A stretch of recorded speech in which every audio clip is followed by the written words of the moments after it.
With Project JFK, CSI Dallas. It's March the 26th, 2022, and I want to welcome everybody to the Journey meeting, our monthly meeting of getting together and discussing things to do with the JFK assassination and topics related to that. I'm joined by my co-host today, Brian Edwards.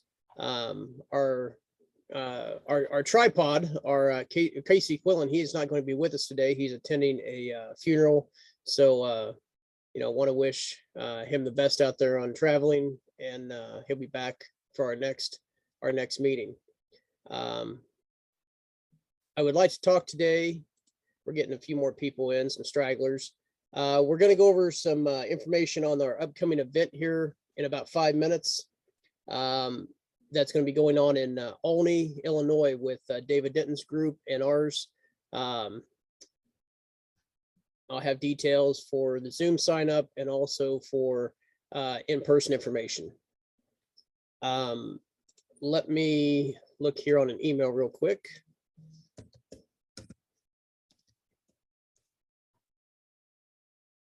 Stand by for just a moment, please.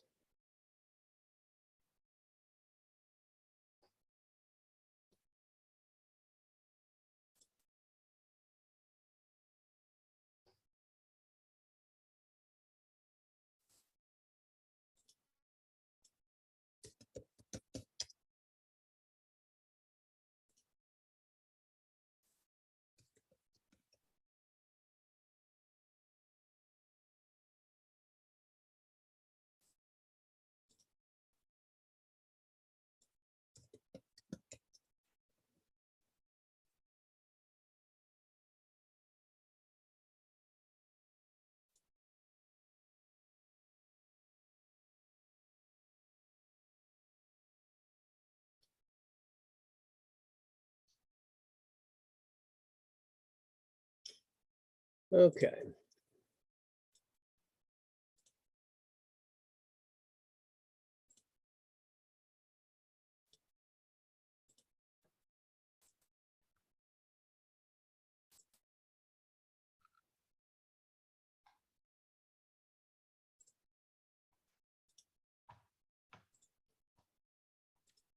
All right, let's do a quick screen share here and talk about the event that's coming up next month. It's on the events tab of our website at projectjfk.com. It's going to be April 8th and 9th of 2022. It's political assassinations of the 1960s.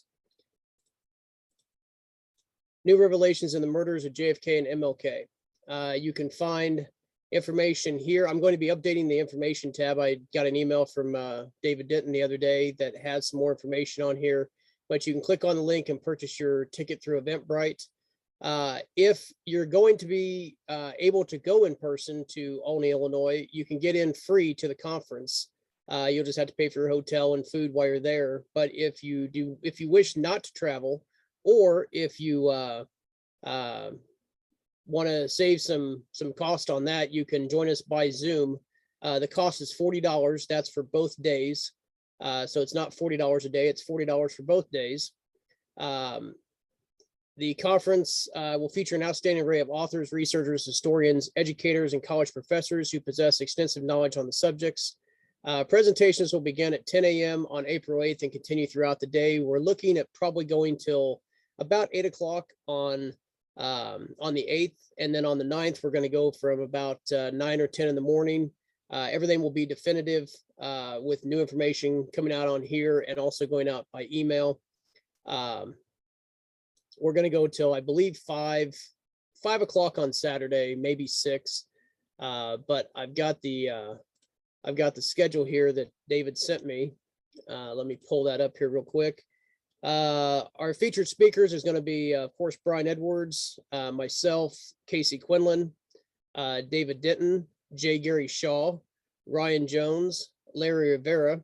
We also have, let's see here. We also have Mal Hyman. Ryan Jones is going to be speaking on MLK. Pete Hymans, he's going to be presenting. Robert Groden, Ed Tatro, Chana Willis, Dr. John Newman, Randy Benson, and Brooks LaPlante. And it looks like we're going to start. Yeah, I'm seeing here on the schedule, and this will be posted later today. But 10 o'clock until 8:50 is going to be Ed Tatro. And then 9 o'clock, we're going to do a social. Now, of course, that won't be online, but that will be for those who attend in person. Looks like Saturday, April 9th, we're going to start about 9:10. We're going to finish up at 5:30. And then we'll have a dinner and social gathering in person. The social gatherings won't be obviously on Zoom, but we'll see about taking some photographs and then putting that out on our website. Let me see here, add a few more people into the room.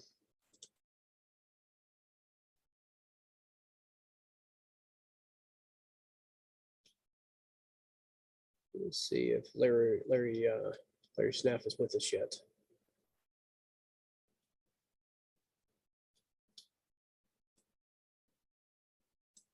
Does anybody have any questions about our next event, which is going to be in Olney for the spring conference?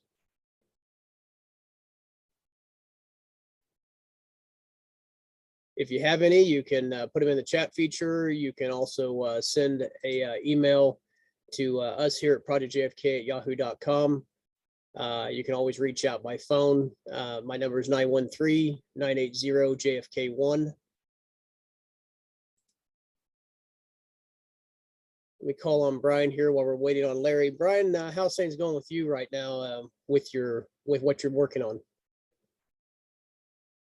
Hold on, your microphone's on mute. What I'm working on is KU and Elite 8. So there you go. I got that out of the way. We're finishing up Dick Russell's collection. He's considering sending us some more audio tapes that we might be able to convert. That's still in the works. Just getting ready for the conference, and that's pretty much what we've been doing. Since I retired, I had nothing else to do, so now I can devote full time to JFK. That's good. All right. Well, I apologize about apologize about how the meeting's been going on the start here. It's just got everything going at once.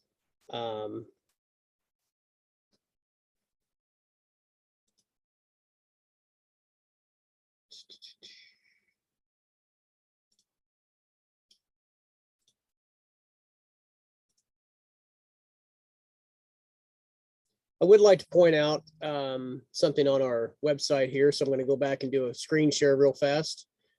I just want to throw this out there to everybody that's watching this now, and also who'll be watching this on YouTube after the video posts. On the Shaw Legacy and Shaw Legacy 2 tabs, particularly on the Shaw Legacy 1, we have added a disclaimer. I know we've talked about this before, but I do want to point this out, that all the photos in the Shaw Legacy tabs listed on this website are the property of J. Gary Shaw.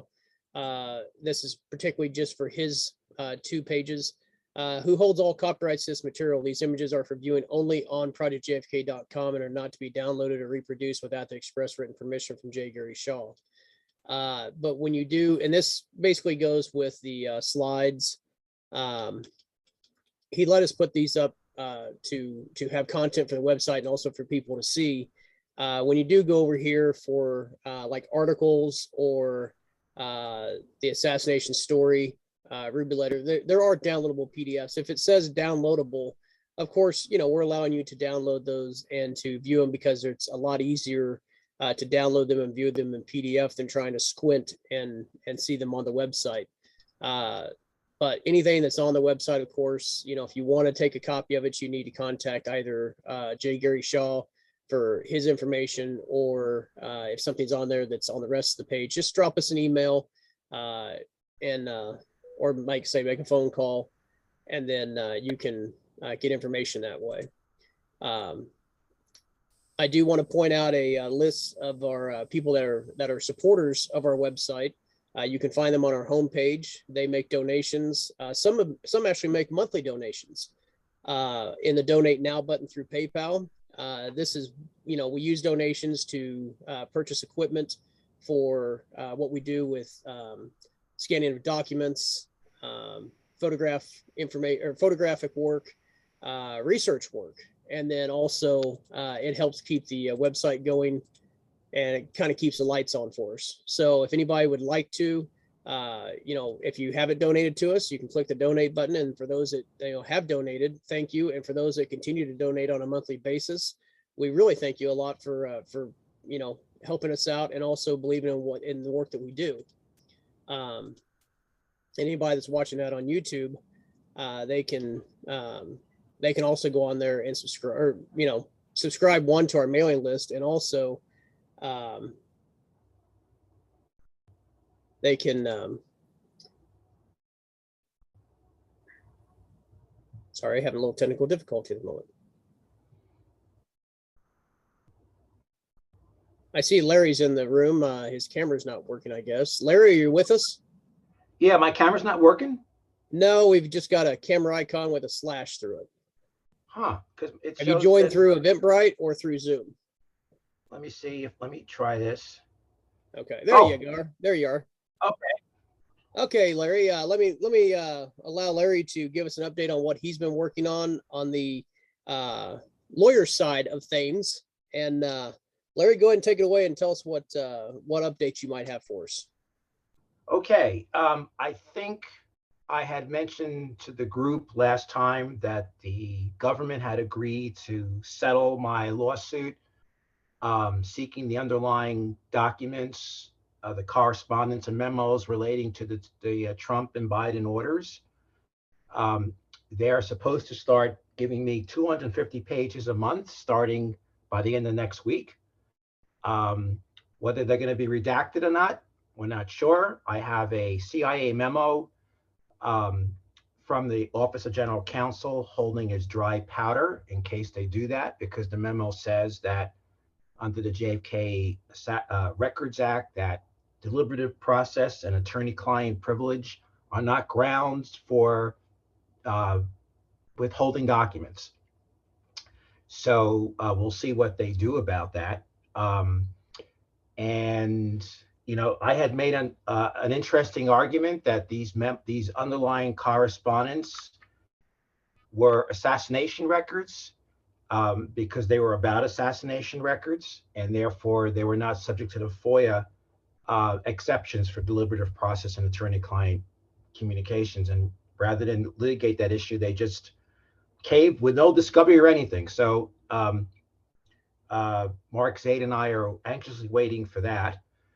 In February, I had sent a letter, which I think, Dave, I shared with you, to David Ferrara, asking for the agents for NARA to renew the outstanding record searches that had been outstanding at the time when ARB went out of business. NARA had admitted when it moved the ARB regulations from the ARB location in the Federal Register, in the Federal Code, to the archives section of the code, it actually said that it was the successor to ARB. So this would set up a very straightforward Administrative Procedures Act case. Monday is the 30-day deadline for the archivist to respond to my letter. And if he doesn't, we'll probably send one more letter, because they are in the, they're in transition right now. Ferrara's retiring, I think, in 2 or 3 weeks, and there'll be either acting or new archivist. And then if they don't provide any evidence that they have following up on this statutory obligation, we'll file a lawsuit. I also have a letter prepared to send to Carolyn Maloney, asking for oversight hearings. I'm trying to get some organizations, in addition to individuals, to sign on. So if any of you are members of historical organizations, or even I'm thinking of Casey or David Denton, maybe you can get your schools to support holding an oversight hearing, or anyone else that has a relationship with a historical organization or college, or just, we're trying to get as many organizations as possible to sign on to this. I'm in the process of getting various historical and authors to sign on. Hopefully, even though Project JFK is not a 501c3, I presume we can still use their name as a signatory. I'll let David and Brian and Casey make that decision and let me know. And then the last, the timing is with the war and with the Supreme Court nomination, nothing's going to happen in the next couple of weeks, and then they're going to go on their spring break. So we were anticipating setting this mid-April, so that perhaps when they come back from the spring recess, that maybe we can schedule an oversight hearing. And then the complaint's ready to go. We're searching for a good plaintiff. We have asked Mary Farrell, but I think there's some hesitancy on that part. So we're looking for a 501c3. We may end up just forming our own 501c3. What we're trying to do is avoid getting thrown out of court on standing issues. So when you file a lawsuit, you have to show that you have the right to be in court. And when you're an organization, you have to show that one of your members are affected. So for example, in environmental litigation, which I get involved in, if someone's saying, oh, the river, we're suing because some polluter is polluting a river, and an environmental organization files a lawsuit, they have to show that one of their members is like being affected because they can't fish or they can't swim or something like that in that river. So we're looking for an organization that has been has a good history of providing records, and their membership is partially due to their ability to share records and stuff like that. So we're looking for a plaintiff. If we can't really find one of the regulars, and we can't use ARC for reasons that I don't want to get into here on the phone, then we'll probably just form our own 501c3 and just file a lawsuit on our own lawsuit. But that would be against the president for not complying with the JFK Records Act. So the main thing is I would like to get some organizations to sign the request to Maloney. So if you have any suggestions, please let me know.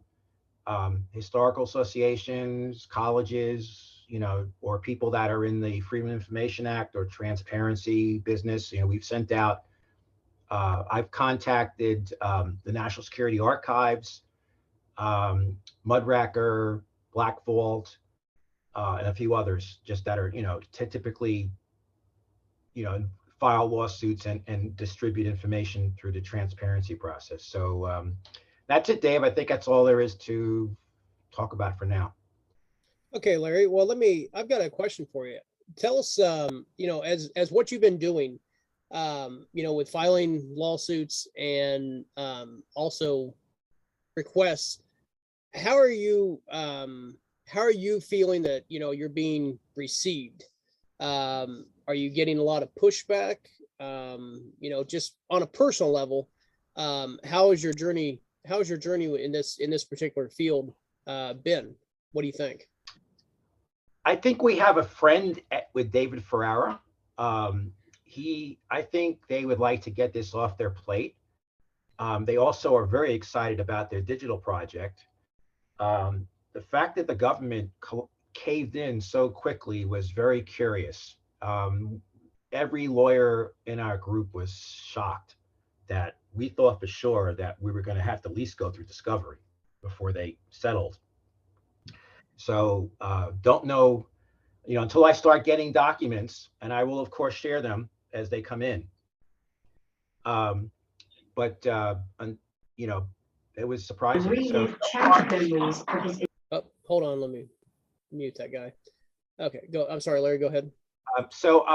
I think the real pushback will come when we file the complaint against Biden, because then, or the result of this letter, the letter I sent to Ferrara in February, February 25th, asking him to follow up with the CIA and the FBI and to get the Joe Needy's files and get, I've asked him to get, request the Department of Justice to actually try to lift the seal, unseal the tapes, the Marcello tapes for Bry Lab and what was the other one? Camtex, where he allegedly admitted on tape that he arranged for the assassination of the president. He had that cellmate that was an FBI agent, Van something. So we may start getting pushback, you know, when on those requests, but they've been outstanding since 1998. So we will file a lawsuit if they don't make an effort, a good faith effort to get those documents. At that point, I think we'll start seeing some resistance. But so far, I haven't felt any real resistance because we really haven't gone up against the CIA directly. And at some point, you know, there's going to be an argument about the scope of the JFK Records Act. There has been some bad cases in the mid 90s that went against the plaintiffs, but we figured out we can distinguish those cases because ARB was still in existence then, but now there's no longer ARB, so there's theoretically no agency, you know, although NARA is the successor, they're basically viewing their role as a collection agency, not one affirmatively seeking information, whereas ARB was out there affirmatively making record search requests. So with the absence of that, the only way the statute can be enforced is in the absence of federal action is by a private party. So we're going to try to thread a needle and try to push that. So I know we're going to get pushed back on that. And we're just hoping that, you know, when we file litigation, perhaps there's a way to settle it in an acceptable way. But we're prepared to go, you know, the first thing is they're going to try to knock us out of court without dealing with the merits. That's what they will always do. And that's why we're trying to find a really good, strong plaintiff. But I think when we file the lawsuits, when we're going to start seeing some real resistance. We received no resistance. The only thing we got in my lawsuit so far was just a pro forma answer. And then when we went to our first status meeting with the court, they caved. So very unusual. All right. Well, thank you, Larry, for the update. And again, yeah, I did get that letter. I've got some updates to do to the website, which I will be working on. I see that we have a bad link for the 6th Floor Museum. I know it worked before, but certain times or certain instances, some websites will actually change just a little bit of their, you know, unless you go into like Google and do a search, it automatically knows. But, you know, by putting in hyperlinks from our website in the directory of other websites, sometimes one will go bad just because, you know, they've changed something. So I will go in and fix that. And I've got about 4 new sites to add to the website. And obviously anything that Larry sends us, those will be getting updated on his tab, which you can find under the blog section. I haven't moved him just yet, but I'm planning on giving Larry his own tab. And because his work is very important, and, you know, I want everybody to be able to find it easily, just like they do J. Gary Shaw. So, you know, Larry will probably have a little bit bigger presence on the website. I'm actually, David, I'm gonna have created a website that's devoted solely to the JFK Records Act stuff. And then when I get that done, I'll give you the link, but in interim, that's great. And, you know, we meet every Friday. The lawyers are meeting every Friday. This has been going on for now over a year. So, you know, we are diligently pursuing this. And, you know, there's issues that for some reason, weren't like a straight Administrative Procedures Act, which you do all the time when the government doesn't do what it's supposed to do, has never been filed. So we don't know why things weren't done before, but we're on it now. Okay, well, great. Well, when you do get that, send that to me, and I'll put that so people can just click on a button and they'll go right to the website that you set up. I do have a request for Brian. Brian, I'd like to talk to you. We really want to try to get the tax returns, we were in discussions with Doug Horn, and you know, there's three ways actually to try to get Oswald's tax records. And someone here might have some information. We were told that the LaFontaines were given access by Marina to the tax returns. We don't know if they just saw them or if they were given a copy. Now, obviously, the LaFontaines have passed. If they had copies, perhaps their daughter or daughters have them. And that would be considered a waiver, which would allow us to see them. Short of that, either Marina would have to waive access to release them, or we'd have to get Congress to change the law. So I'd like to talk to you, Brian, about whether you think there's an opportunity to, for one last time, try to circle back with Marina. Okay, all right. Does anyone know about the LaFontaine story as to whether they actually got copies or whether they just were given access?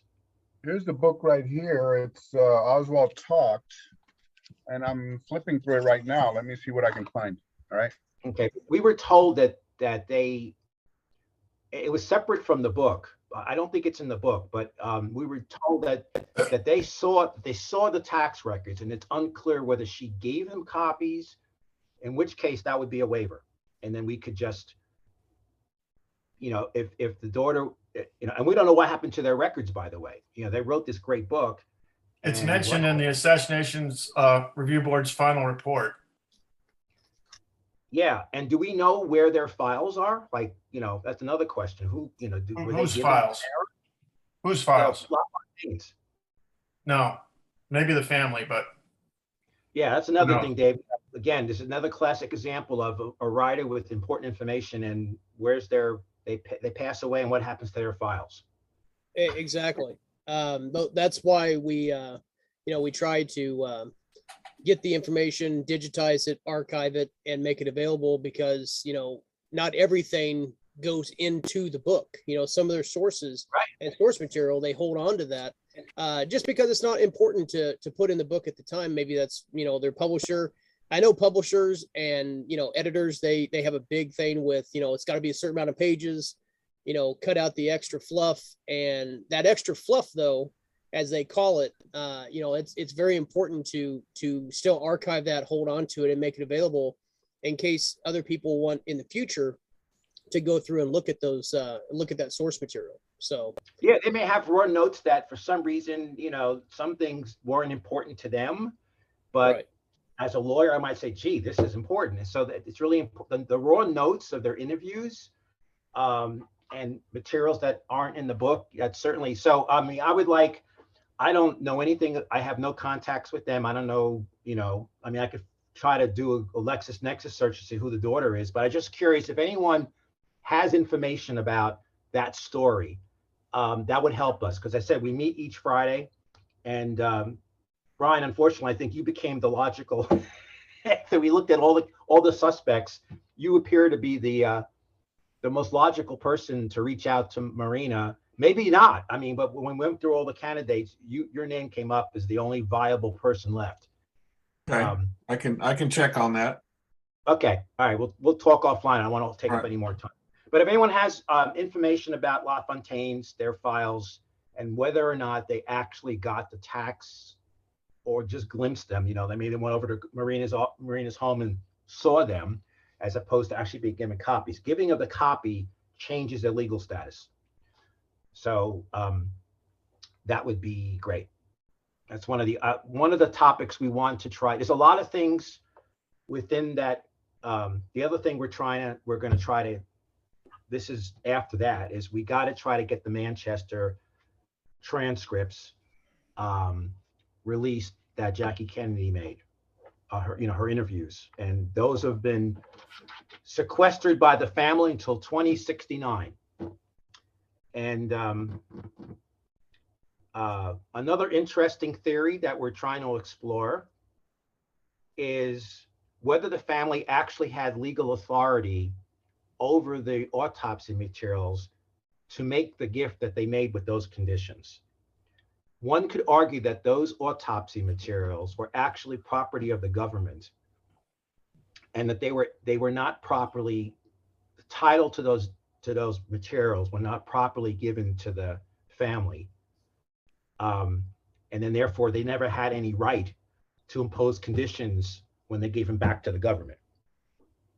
That's something that has to be explored. I know there was a lawsuit that I don't think went as far. I have to see the briefs and I have to talk to that person and their lawyer. But anyway, so we have a couple things.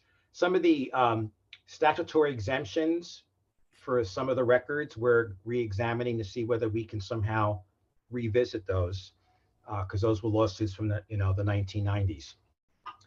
So that's my report. All right. Well, thank you, Larry. Can I interrupt for a second? Larry, have you reached out to the Hornberger at the Future Freedom Foundation as far as standing? Yeah. Okay. Yes. And Jacob's going to sign the letter, but the FFF is not involved in advocacy. So while he'll put his name on the letter, the FFF won't be signing the letter. He's a strong ally.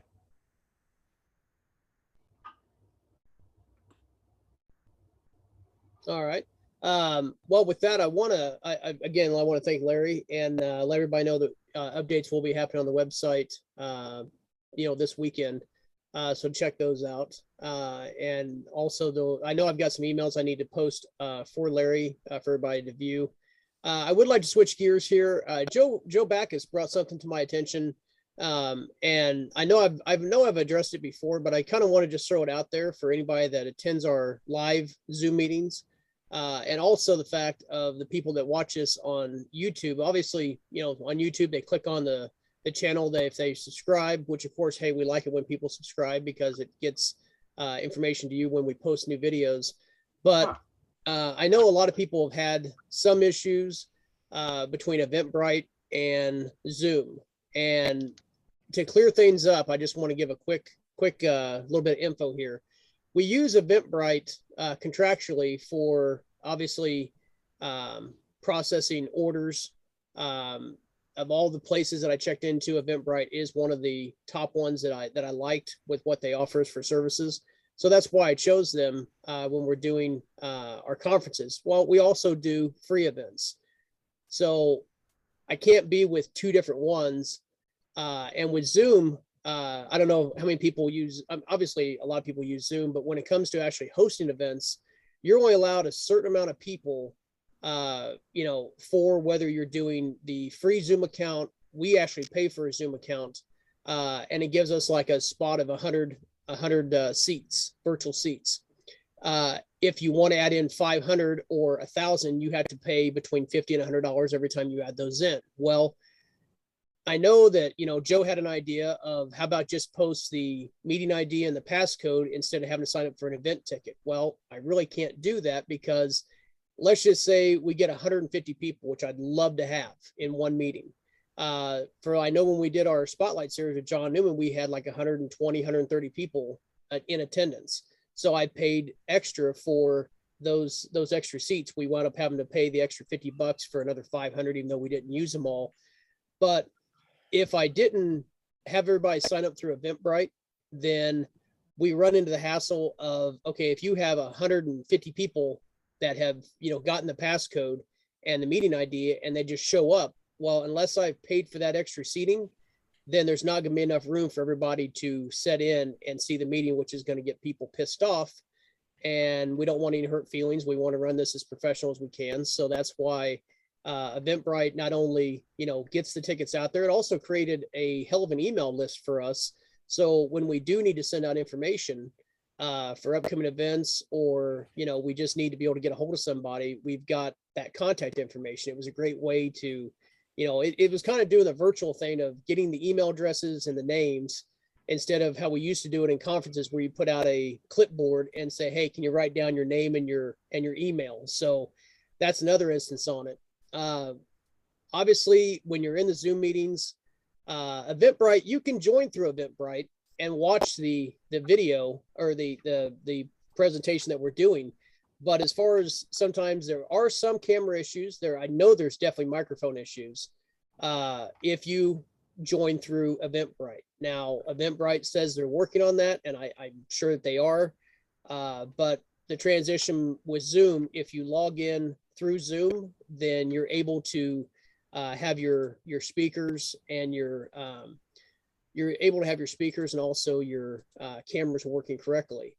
I'm going to do a quick screen share here. Another nice thing that Eventbrite does is it gives you, hey, in 2 hours, it gives you a little email letting you know that there's a event that you sign up for that's going to be, coming up on your in your email so you can join. But David, this is Bob. I just would point out, and I'm sure everybody knows this, that when you get the registration acknowledgement, there's a little tiny link at the bottom of the page that says join by Zoom. right. And that will bypass this interceding complexity that people may find get in the way. Right. And unfortunately, I thank you for that, Bob. The unfortunate part is they have made it kind of small. So that kind of becomes an issue, but because some people just don't see it. But if you go in here, like this is the email, I signed up for a ticket that came from Eventbrite today. When I click on view the event, I believe this is it here. At the bottom, this is what Bob's talking about. There's the join now and then or open in Zoom. If you click on the open in Zoom part in the email, it bypasses Eventbrite. It takes you directly to Zoom. So, Yeah. That's one thing. I mean, I wish they. But that doesn't show up right away. Right. You have to No, go no, all no, the no. way. This whole thing doesn't show up until about an hour or less before the meeting starts. Okay. Well, this one here, I mean, it showed up 2 hours. And it also depends on, how their email system is working, when you're getting it and so on. It's unfortunately, it's kind of it's a pain in the ass. I'll agree with that, but it's the best of what I can do right now with, the transitions. I wish there was a way where we could, just cut out Eventbrite and just use Zoom only, but Eventbrite is the one that does our processing for, the transactions of credit cards and the payment for the events. And I agreed, even though that we do a lot of free events, that we would use them as a service, even though we only pay a transaction fee when we're doing it in, an event that actually we charge money for. On the free ones, they don't charge us and we don't have to pay anything, but it was contractually agreed that we would be, using their service. So because of how good of a deal that we get when we do our pay conferences, it's a give and take relationship in that. So I like to say, I do apologize for anybody that has that experience or runs into problems, but there is a reason for my madness. So I'm not trying to be disruptive with this, but I long ago abandoned Zoom and I use WebEx, which is the grandfather of all these services. And it has twice as many participants, 200 instead of 100, a lot of other features. When I use the word disruptive, you have a long history, so it's not intending, but it is probably a valuable consideration. All the meetings I run with WebEx, and they run very well. And Zoom was derived from WebEx, a guy who quit Cisco and started Zoom. So just a thought. Okay, real quick, Bob, let me ask you, and I know that it was, Zoom was kind of the I don't want to call it the bastard stepchild from WebEx, but let me ask you, is WebEx still, is it available? And is there any glitches that you know of between the platforms of Linux, Apple, or Windows, or is it all pretty well run basically the same?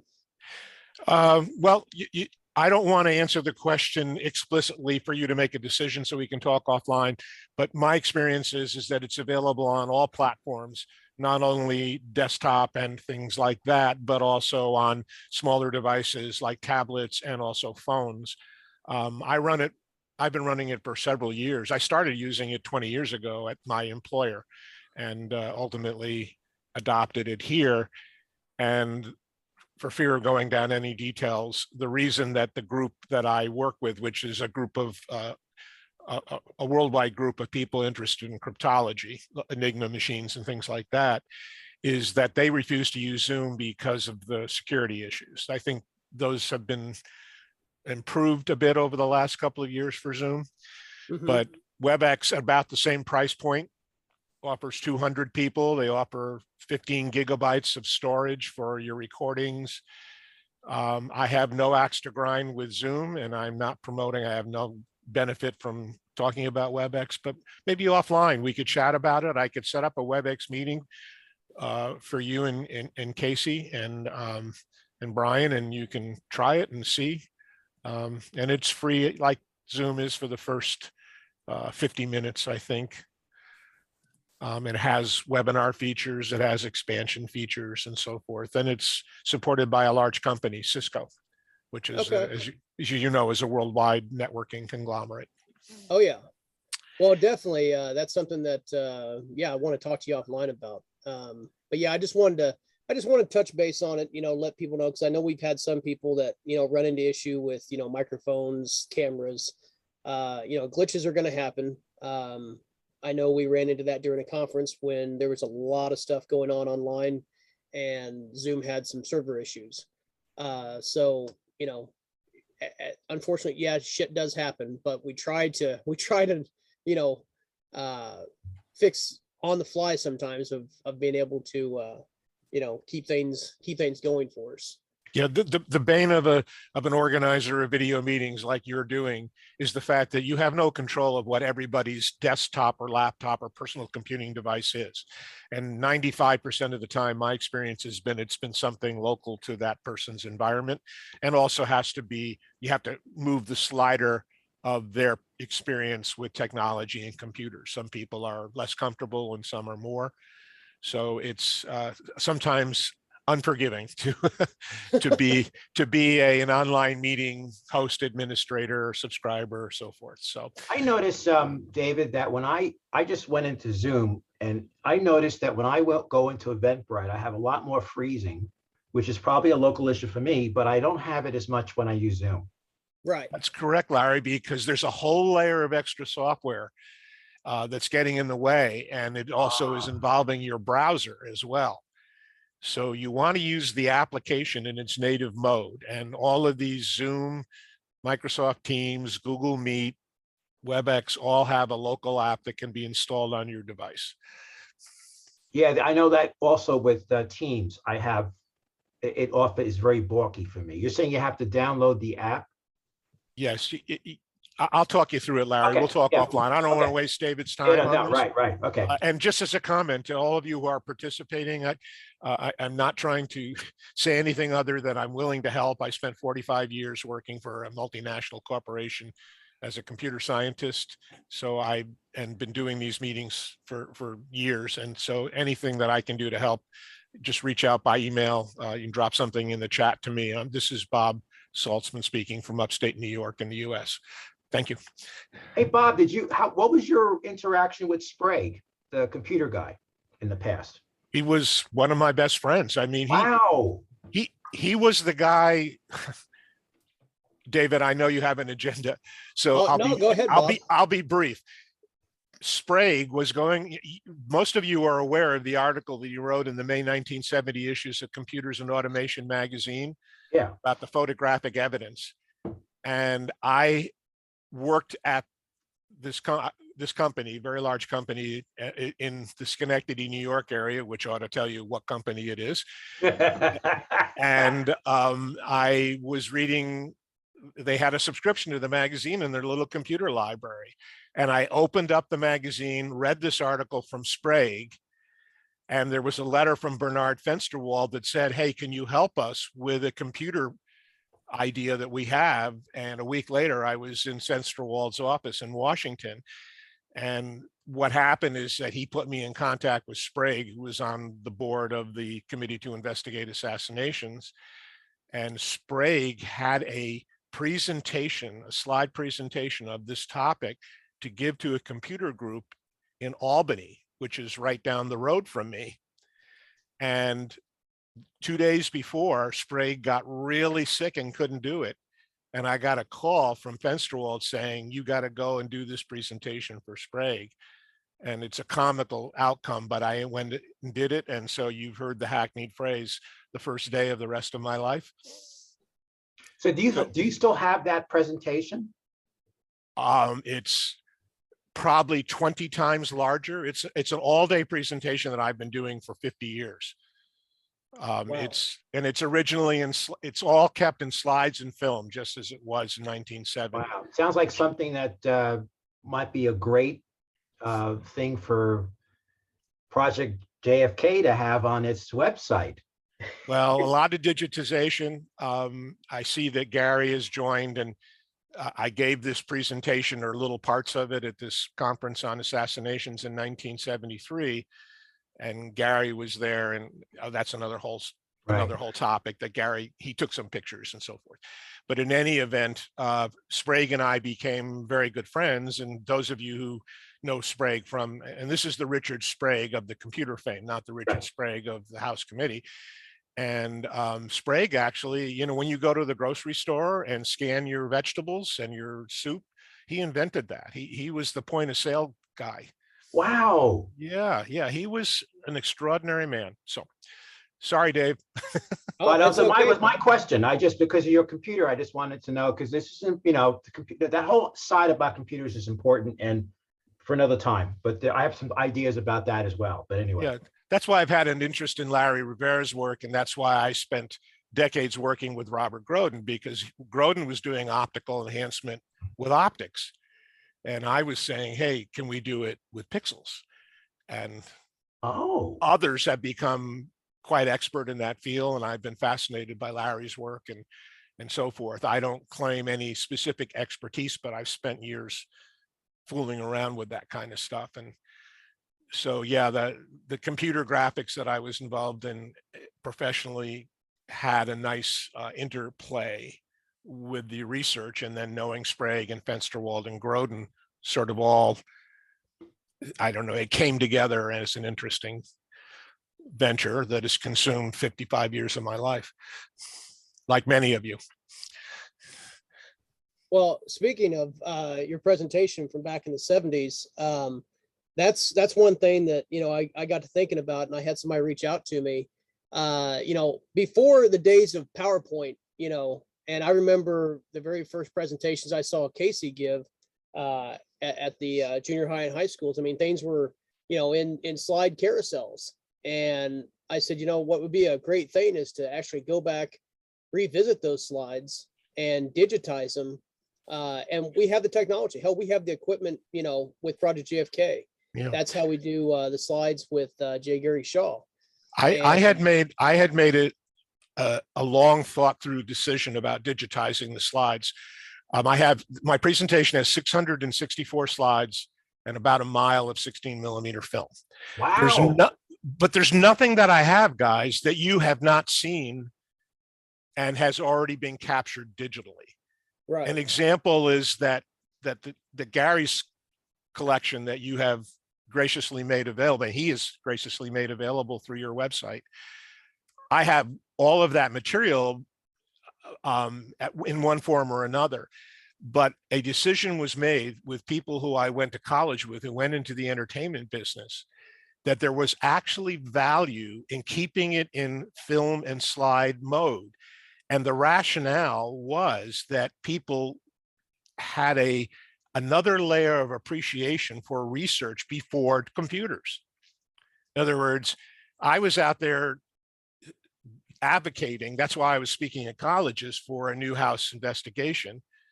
And along with many, many other people, you know how it transpired, but I was fortunate to be able to get in front of hundreds of thousands of people over a period of about 5 years. And when I then repeated that starting in the 90s, and now even today, people have an appreciation for the fact that this is the way it was seen and this is the impact we had, and it was just 35mm slides and 16mm film. Bob, excuse me, you don't, again, you're being very modest. The way that you put, yes, this stuff is out in the, you know, out there available, but it's your intellectual work product, and the way that you put it together and present it is what is the value in it. Not just, okay, there's these pictures out there, but the way you assemble things together and you create the narrative and the story, that's the valuable thing. That it's not just the fact that you're using pictures that are out there, it's your abilities to synthesize and put together the story that is important. And that's why I think, from a historical standpoint, for all the reasons you just said, in addition to just your explanation of what happened, the fact that this is how we had to do it in the 70s and the 80s is also a valuable story. But you are such a modest person, you don't really appreciate the contribution that you have made. And I'm not trying to blow smoke, I'm saying you don't realize it, and your presentation in its current state is of itself a value. And the check that I sent you for those comments should be arriving by your words are so kind, Larry. I know we've only had, I don't think we've ever met in person, but we've had interactions over the years on various things. Next time I'm in Albany, again, I'm going to try to get Rennie and you and me together. Yeah, I mean, I've met Joe in the past and so forth, and others. I would say, David, and all of you, that there's probably some consideration for that, at least for historical value. I might add that you might find a footnote that I was invited through, again, another extraordinary story of a person in the audience in the 70s that I spoke at Rensselaer Polytechnic Institute, ended up becoming a history teacher and the head of the history department in a large municipal school system in my area. And 25 years later, he found me and invited me back. And I spent 10 years giving this presentation to advanced placement history students at this high school, and they were extraordinary. And the fellow would have this instructor would have a questionnaire for the students after spending a day with me. And the most common question asked were, what's up with these slides and film? And you got to remember, this is coming from 16, 17, and 18-year-olds. So that was an interesting social phenomena. But the end result is that I do this all-day thing from 9 in the morning till 6 in the evening, and the first 3 hours is all done digitally, and that's my life experience, the people I've met and so forth. And then I do the slide and film presentation just the same way that it was done in 1970. I started in, I think, in somewhere in that ballpark, and there's not a single thing in the content that would be new to any of you. So it doesn't have any value to people who are moderately aware of the arguments that many of you support and the research you've done. But it does give a framework for newcomers. And the other part of it that I'll leave you with is my presentation was called The Warren Report, Fact or Fiction, with a big question mark at the end. And in those days, everybody knew what the Warren Report was. I've had to parenthetically add the Warren Report, parentheses, about the assassination of President John F. Kennedy. And I had hired some young men from Boston to basically be my AV advanced crew. They would go ahead to the colleges that I was speaking at the day before, and they would have all of my stuff, and they would make sure the film equipment was working and the rooms were correct. And I had a contract. I've just found all of this old paperwork that describes all this stuff.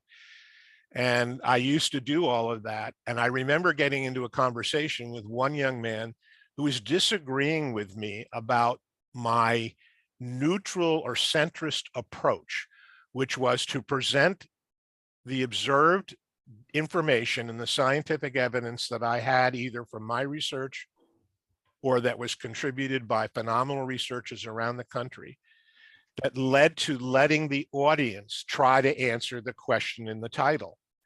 Do you think that the Warren Commission did an adequate job and their conclusions were correct, or do you have other thoughts? So I was asking this somewhat rhetorical question of the audience.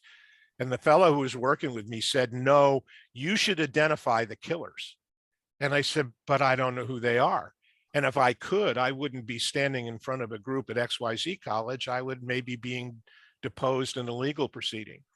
And the disagreement became so severe that this young man, when I gave him all my slides and films, he stole them all and started the Assassination Information Bureau, Robert Katz. Huh. And so the AIB got started as an offshoot of, I hate to call it infighting because I don't remember us fighting, but a different point of view with respect to early 70s research on this matter, which was there are people who felt that the statements, the positioning, the articulation, the verbiage, even the visuals should be more dramatic, even if they couldn't be justified in a critical way. And so they didn't want me to ask who killed JFK. They wanted me to name names. And it's now, 60 years later, and I still haven't done that, and I won't. So that's the 60-year history. It started with Sprague and Frensterwald and his colleagues sending me Sprague's slide set, and it morphed into this phenomena. You need to do an oral history, Bob. Yeah, I have colleagues who have suggested that. And I think everybody here agrees. I'm sure some of you are going, I wish he would stop now, because it's only got humanistic maybe value. It's not substantive value that I can contribute. And so anyway, I'll talk with David and indirectly with Casey and Brian about, I have all the material on the opening of the executive action movie that we haven't decided what I want to do with. Wow. David has voiced a desire to have all of that material, and I have no problem with that. I've digitized everything, and so it's all ready to go. And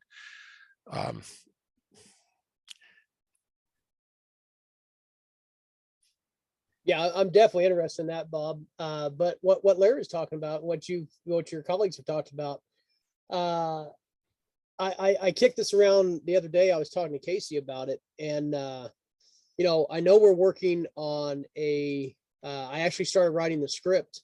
I started writing it probably 2 weeks ago, but I'm working on a documentary that's going to be about Beverly Brunson, the forgotten researcher, and I've got the journey meetings, we've got the spotlight series, we do the conferences, and as a filmmaker and a documentary filmmaker, one of my key points is I'm like, okay, I want to get into JFK documentaries, and it's not just because of the documentaries I've seen. We've all seen a lot of the documentaries, and I know that Stone's 2-hour and 4-hour film is out there too. But I've been thinking about it for a while. I'm sitting there going, oral histories, documentaries, one on, I've been thinking and kicking one around with doing one on J. Gary Shaw. And Bob, I'd love to do one with you too. I'm sitting here, David, saying to you that the person you want to go to first, in my opinion, my humble opinion, is Gary Shaw. Yeah. It's not appropriate for me to speak about him. He's here listening. So I will just say that, he predates most of us, including me. He was deeply involved with Bud and the committee, and he has some personal qualities that make him an unbelievable source, in my humble opinion. I won't say any more because, again, it's not my intention to speak about or anything about another person, including Gary, particularly when he can speak for himself. But I think that would be almost like a main thread of a tapestry that you could weave as a filmmaker. I saw what I think it was done in a Scandinavian country. A filmmaker made the documentary Plaza Man about Grodin. There's The Searchers. I have all of these films, and some of them are most interesting. So the capture even oral history, which is a simplistic form of documentary filmmaking, right? Because you just need a backdrop, a microphone, and you sit someone down and you let them talk. And the irony is I'm doing that right now. I mentioned my involvement with worldwide cryptologists, and we have experts on the Enigma machine and so forth. And I was put in touch within the last 6 months with a woman who shares the same birthday as me. And that was the connection point, only to discover that she just celebrated her 101st birthday. And she was a code breaker for the Navy waves in World War II that broke the U-boat Enigma code. Wow. And the point is that she is still alive and well at 102. You would never believe it. But what it caused me pauses is that every day we lose people that represent that part of history. That's World War II. That interface between World War II and the politics of the late 50s and the early 60s and the assassinations that are of common interest here is rapidly moving forward.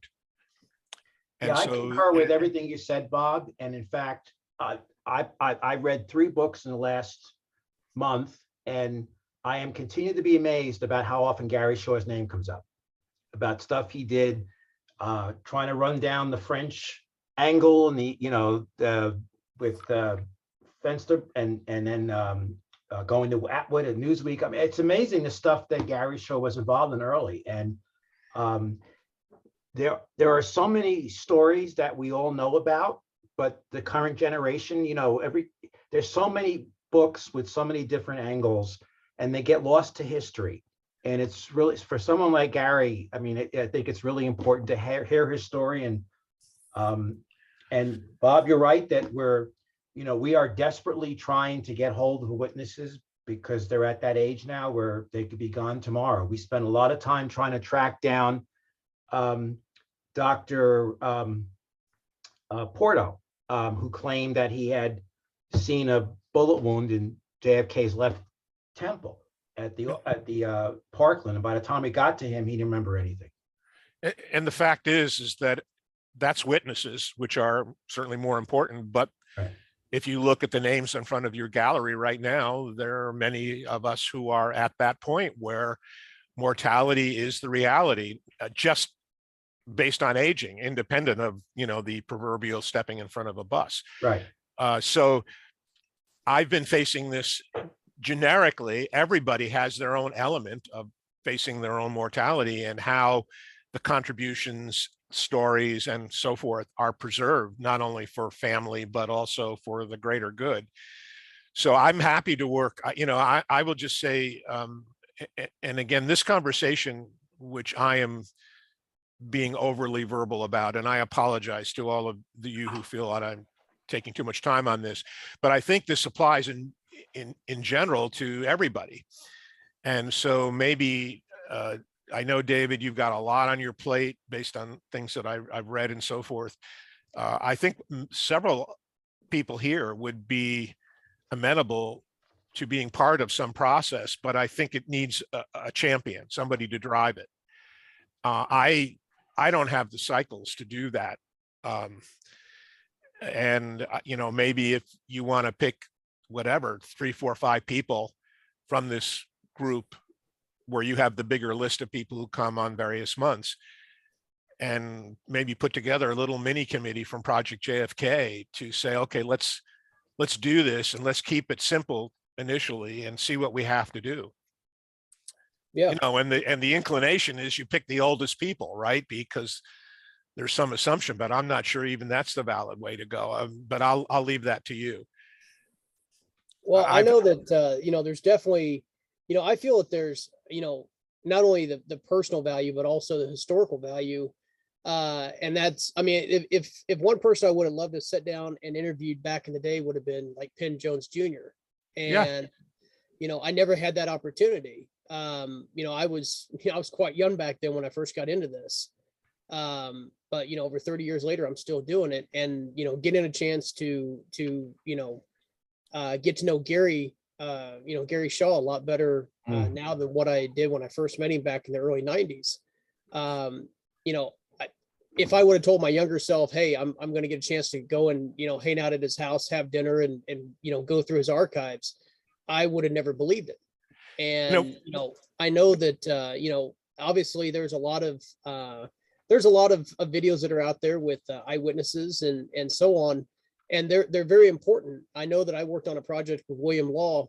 I wasn't the one actually doing the filming, but I put all the film together, which was called The Gathering, for his book In the Eye of History. And the 4 or 5 people that were in that, that he, that he gave the film to me to work on. Only one of those people is still alive. So, it was a chance of, while there was some of them alive back when I started on the project, but they're gone now except for one. I cannot commiserate with you more, and for fear of sounding name droppy, it's more aging than anything else. I can't tell you what level of regret I have from when I was young, spending endless hours with Penn and Mary Farrell and others who were so gracious and opening up their homes and their businesses and their time to spend with me when I was down there. And I just, as a young person, didn't have the forethought of thinking, oh, I need to preserve this, because in 10 years, 20, 50 years, this will be a valuable thing. And so I have his books, and we have all the unbelievable legacy of both him and Mary and others, but we don't have those, unfortunately, those oral histories. There is a current problem that we need to address with the Parkland Doctors movie. They foolishly sold their rights to CBS, and CBS did basically a catch and kill on them. Yeah. I don't know where they are right now, whether they're trying to buy back, but at least one doctor they interviewed is gone now. I think we need to, I don't know if anyone knows the producers of that movie, but we need to figure out if we can help them, because that movie's basically been kept in limbo. Yeah, that's the unfortunate part when it comes to, I've experienced it too with film scripts. You sell your rights to it and you think that you're going to get, your work out there. And the unfortunate part about it is,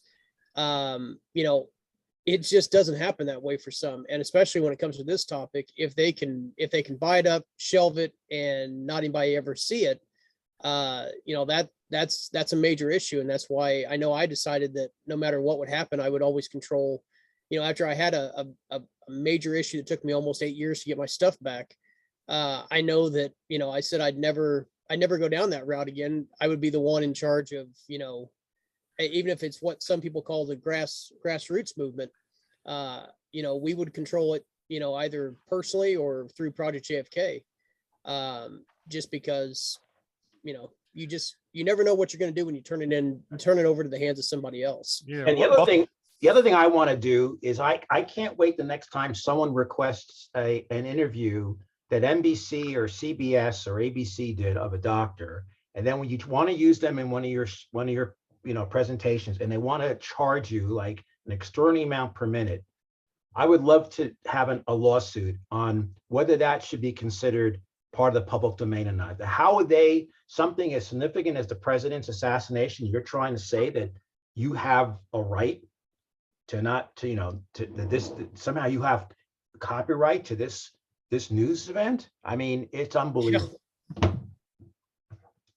And that's really when those people in California were doing the enhancement of the Zapruder film, and they tried to get some stuff from NBC, and they wanted astronomical money.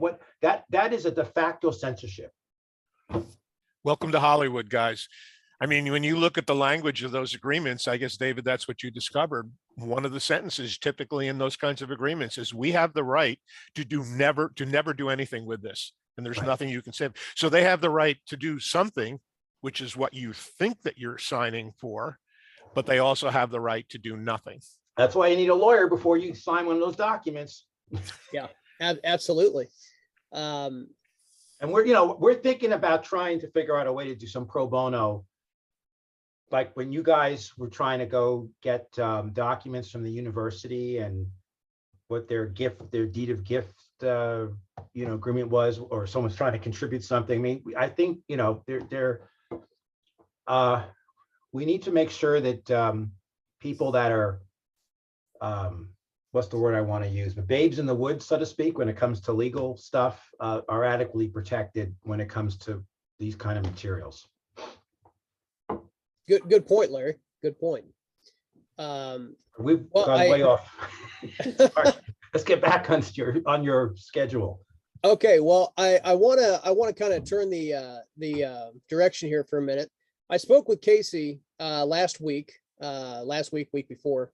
Sometimes my days run together, but I'm having him. We have the blog post, and if you go on there, I'm actually kind of embarrassed because when we first opened the website up, that was one of our areas I really wanted to concentrate on because it's a place for researchers to go and get information. I mean, how you get information from the whole website, but in particular, I wanted to do posts directly from the three of us. But now I'm actually in the process of wanting to open it up, and this goes for everybody in attendance today and anybody that views this video on YouTube after it's posted. I'm not calling it a book club, but I know when I spoke to Casey, I said, you've got a lot of work that you're doing, your PowerPoint presentations and your research is concentrating on the Scorzani papers in CSI Dallas. And I said, some people will get a hold of the books, they'll pick them up, they'll read them. And some, hey, they just want the cliff notes. I said, so I'm like I say, I'm not trying to start a book club, but what I do want to do is, like write a dissertation. It can be as lengthy as you want it to be. It could be posted, in the blog, or it could be a downloadable blog so you can take and, people can print it off and read it. But we all read books and we have to think about it. We're researchers that's been in this for lengthy periods of time. I always say that we try to reach the next generation, the younger generation, my kids' generation. Well, unfortunately, the kids of today and the younger generation, we have to give them a roadmap, sometimes written out in red crayon. So that way they will, possibly pick up the gauntlet and keep this going. So what I want to do is I'm calling on our supporters, our people that are in attendance, and our people that, watch our videos. If you have something of information, whether it's, an article that you've read, whether it's a book that you've read or a film that you've seen, and you think that it's important, not only for the general public, of our research community, but the general public and also the younger generation, think about them. Submit that to us, submit that to me. You can email it to me at projectjfk@yahoo.com. You can send it, whether it's in an email, Dropbox, Google Drive, however you want to send it. And that way we can post it, and you're a contributor. It's not just about me and Brian and Casey. It's about the community. And I know we've always, gotten some flack from some people who say, we're not much of a community. Well, in the instance, we went through that time where it didn't feel like a community. There was a lot of infighting and, not sharing of information, but it's up to us to make this a community and to make it, great for the, for the new generation of researchers.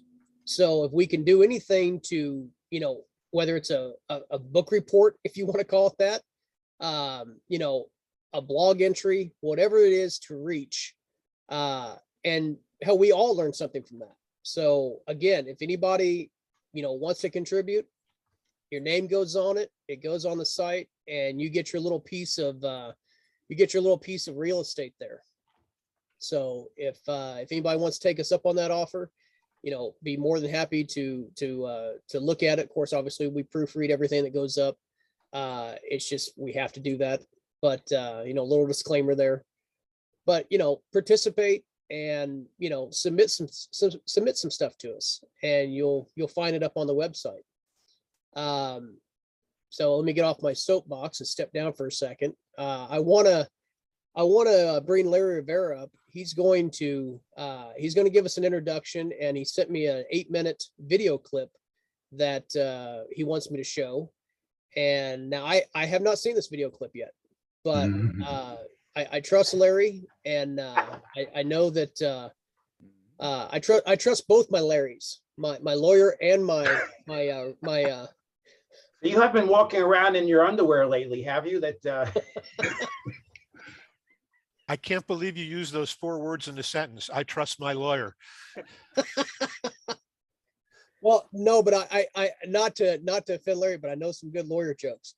I'll have to I have to run those by Hear you. them every sometime. week. Thanks. As a matter of fact, I'm gonna need Larry's expertise in evaluating and looking how witnesses talk and see who might be truthful and who might be untruthful. All right. So, and the much maligned CBS that you were talking about a little bit earlier, perhaps will redeem itself. However, like you were just talking about, after something like this would be produced, they would kill it and hide it forever. And that appears to be the case. This is a very special film I'm going to show you. It's only 8 minutes long, and it's embedded in a program that was shown on 26 November 1975, when the church committee was uncovering all this stuff with the CIA doing illegally, you know, domestic and whatever. And CBS did this 2-hour show, and the second part of the show was dedicated to the JFK assassination. And they interviewed witnesses, and these are really, really good interviews because the people, some of them, like I said, are telling the truth, others obviously are not. And it happens, this is related to my presentation in only next month, and it's called the Peña de Bru War. Okay, now Warren de Bru, who more and more and more, the more evidence keeps coming out that he was very much involved in setting up Lee. And if you follow what Peña says, where he went to Dallas before the assassination, and the problem with Peña being a witness is the type of business that he was in. He ran a whorehouse, all right? So to being in this type of vice business related, a bar and rooms upstairs and whatever, well, that's not, you know, the prototype, you know, of citizen that you want to use, you know, as a bona fide informant. Obviously, the relationship with de Bru was very low key, and but it was ongoing for many years. Okay, but that's a whole different story. What I really wanted to present here is this video, and then later on, you guys can tell me, you know, what type of person de Bru was, what type of person Orestes Peña was, and what type of person William Walters was. William Walters is the clerk who saw that telex on 17 November 1963 about, you know, an attempt on the life of President Kennedy in Dallas. All right, and I had never seen, not even let alone a video, I mean a picture, but a video of Walters. Okay, and without further ado, roll it. Okay, real quick, Larry, I got to throw out a disclaimer here. And this is obviously because of YouTube and copyright issues and so on. I just need to have you state, one, do you own, do you not own, and where did you get this film from? Yes, I do own it. Okay. I will hit the share screen and we will play.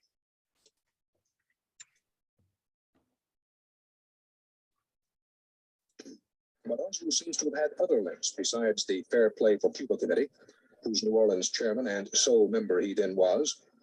The owner of the Havana bar, Maurice Peña, told Bruce Hall that he has a different version of Oswald than the one Edward Butler retains. Did any of the people you saw having a meeting with Lee Harvey Oswald, were any of these FBI agents? Yes. Warren C. de Bru. Warren de Bru is an FBI agent, and you saw him with Lee Harvey Oswald. Yes, I knew Warren C. de Bru very well because I used to work with him. What did you do with Warren de Bru? I was an informant for the FBI about the people in New Orleans. What happened when the FBI agent you said you had seen with Lee Harvey Oswald, who was also the man you were the informant for? What? Let me hold this for just a quick second. I'm going to change the microphone real quick so that we can hear better. What happened? You came to the bar before you went to the Warren Commission. About 10 days before I went to testify at the Warren Commission. Could be less than 10 days. And he came and he called me from behind the bar and said he wanted to talk to me. He called me on the table. He told me he was very, very nervous. Very nervous. And he told me If you ever talk anything about me, I will get rid of you as.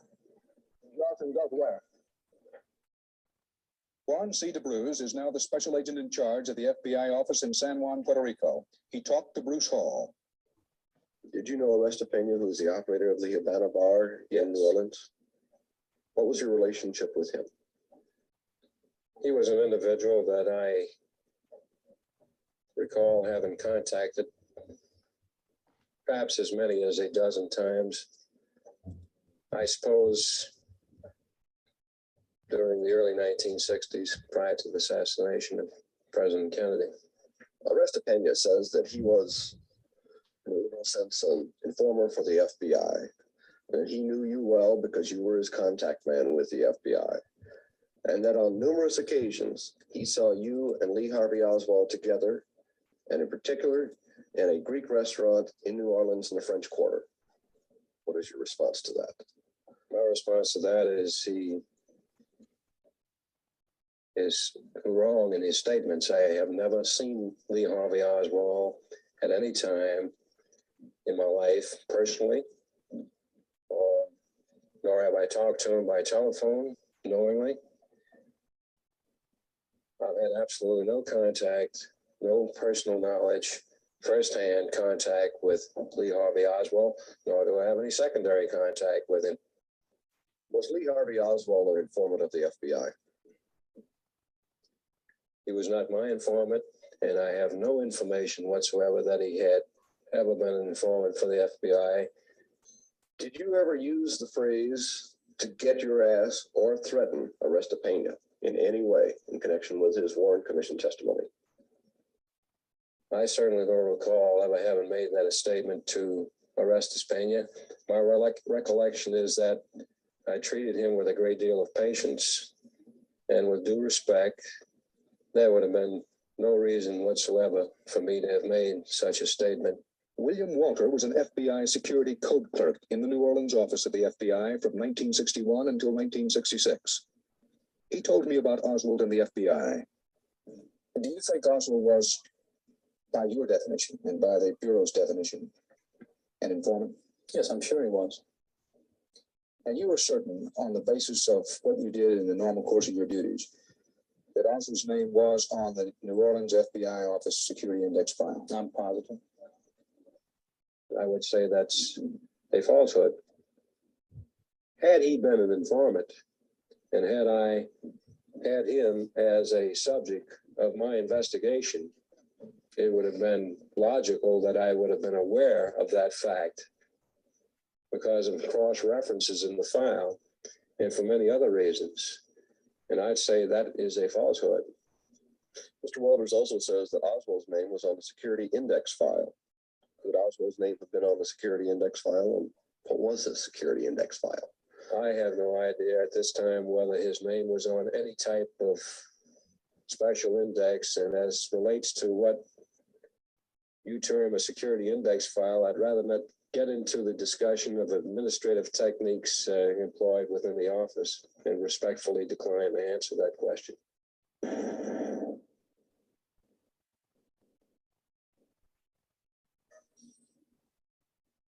A most serious allegation concerning the FBI, which does not necessarily have anything to do with Oswald, is that a teletype message was sent out of headquarters in Washington 5 days before the assassination to FBI offices in Mobile, New Orleans, and Dallas, warning that an attempt might be made to murder President Kennedy in Dallas on November 22nd. That allegation comes from William Walter. He was an employee of the FBI from 1961 to 1966. He was on overnight duty the night of November 17th. I talked to Mr. Walter in Louisiana, where he is now a bank officer. Well, on November the 17th, I guess that's 5 days before the 22nd, I was on duty at the FBI office in New Orleans from 12 midnight until 8 in the morning. And that was, as I remembered, a Sunday morning. I received a teletype from FBI headquarters, Washington.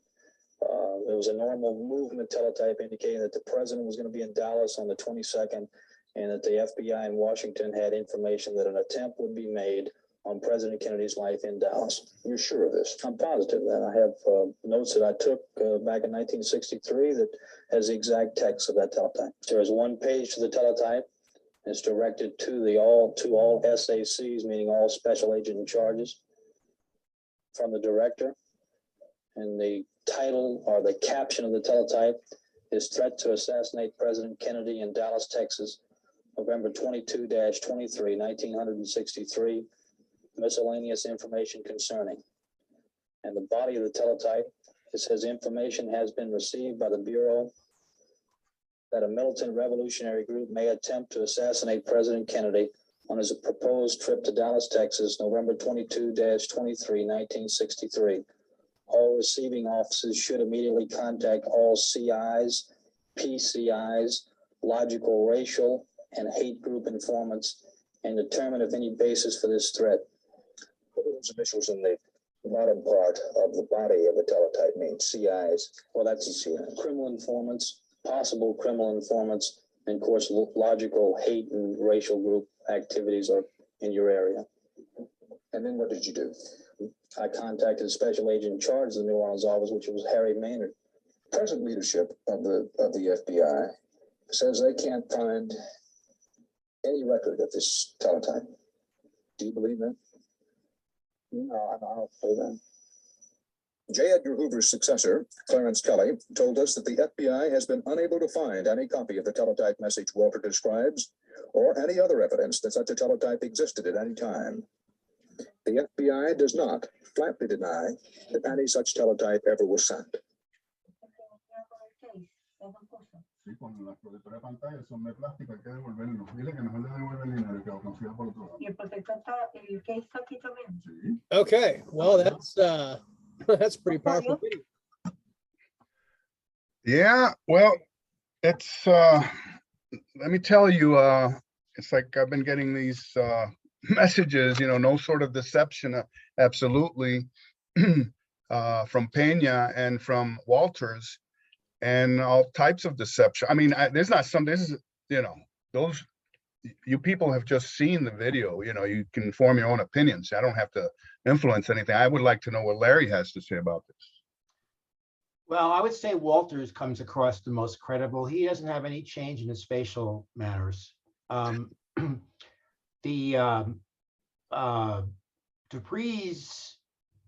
looks like, and I'm caveat, I'm not a body language expert, and it would be great to have if someone did know someone who's a body language. He had significant changes in his face. There were times when he was answering questions normally, he would be blinking his eyes a lot. When he was asked some specific questions, his face either went wide or got very narrow.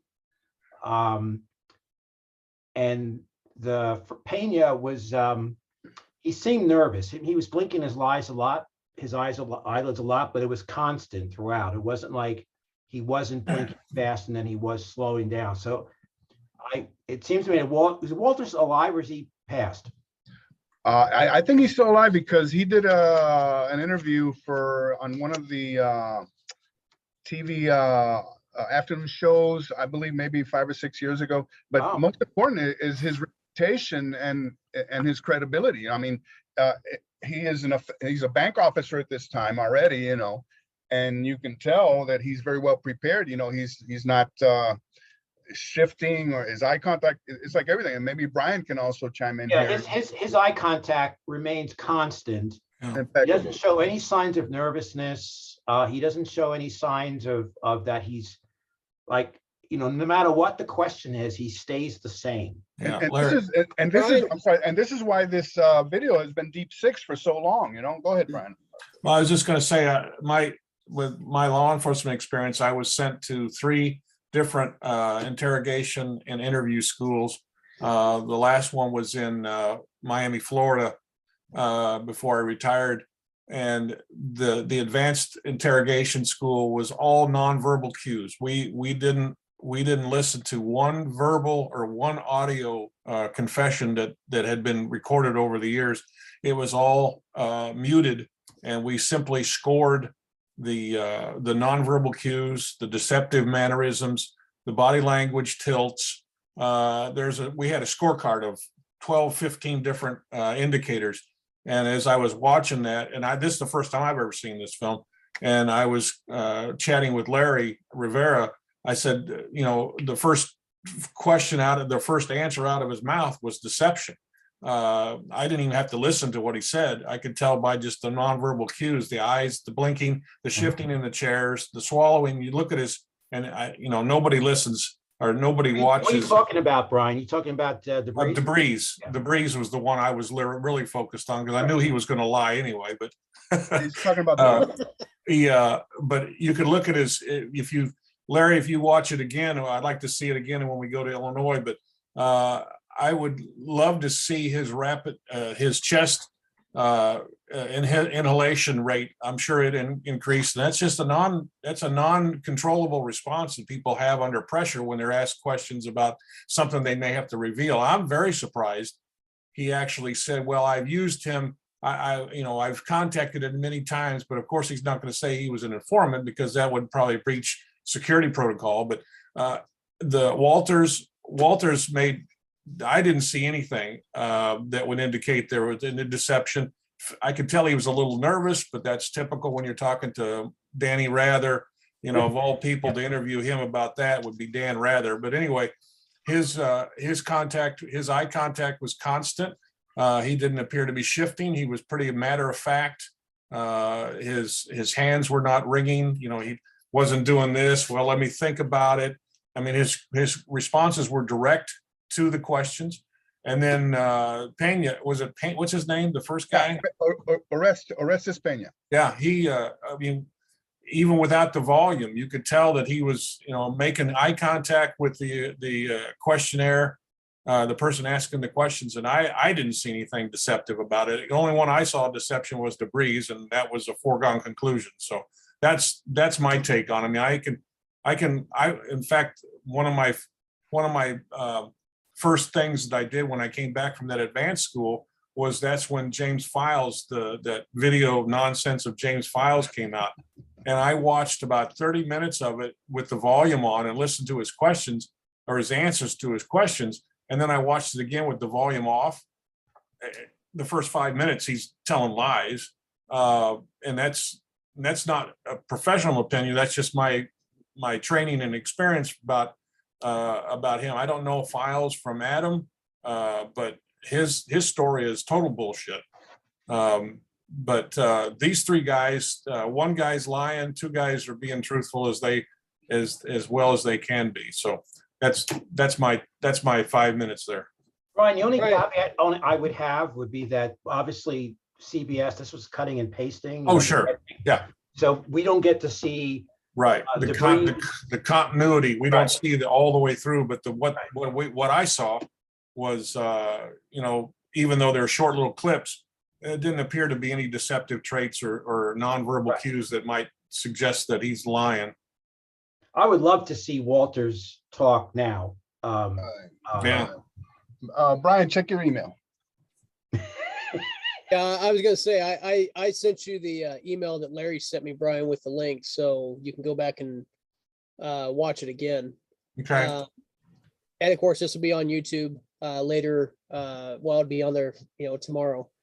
So everybody can put their detective hats on.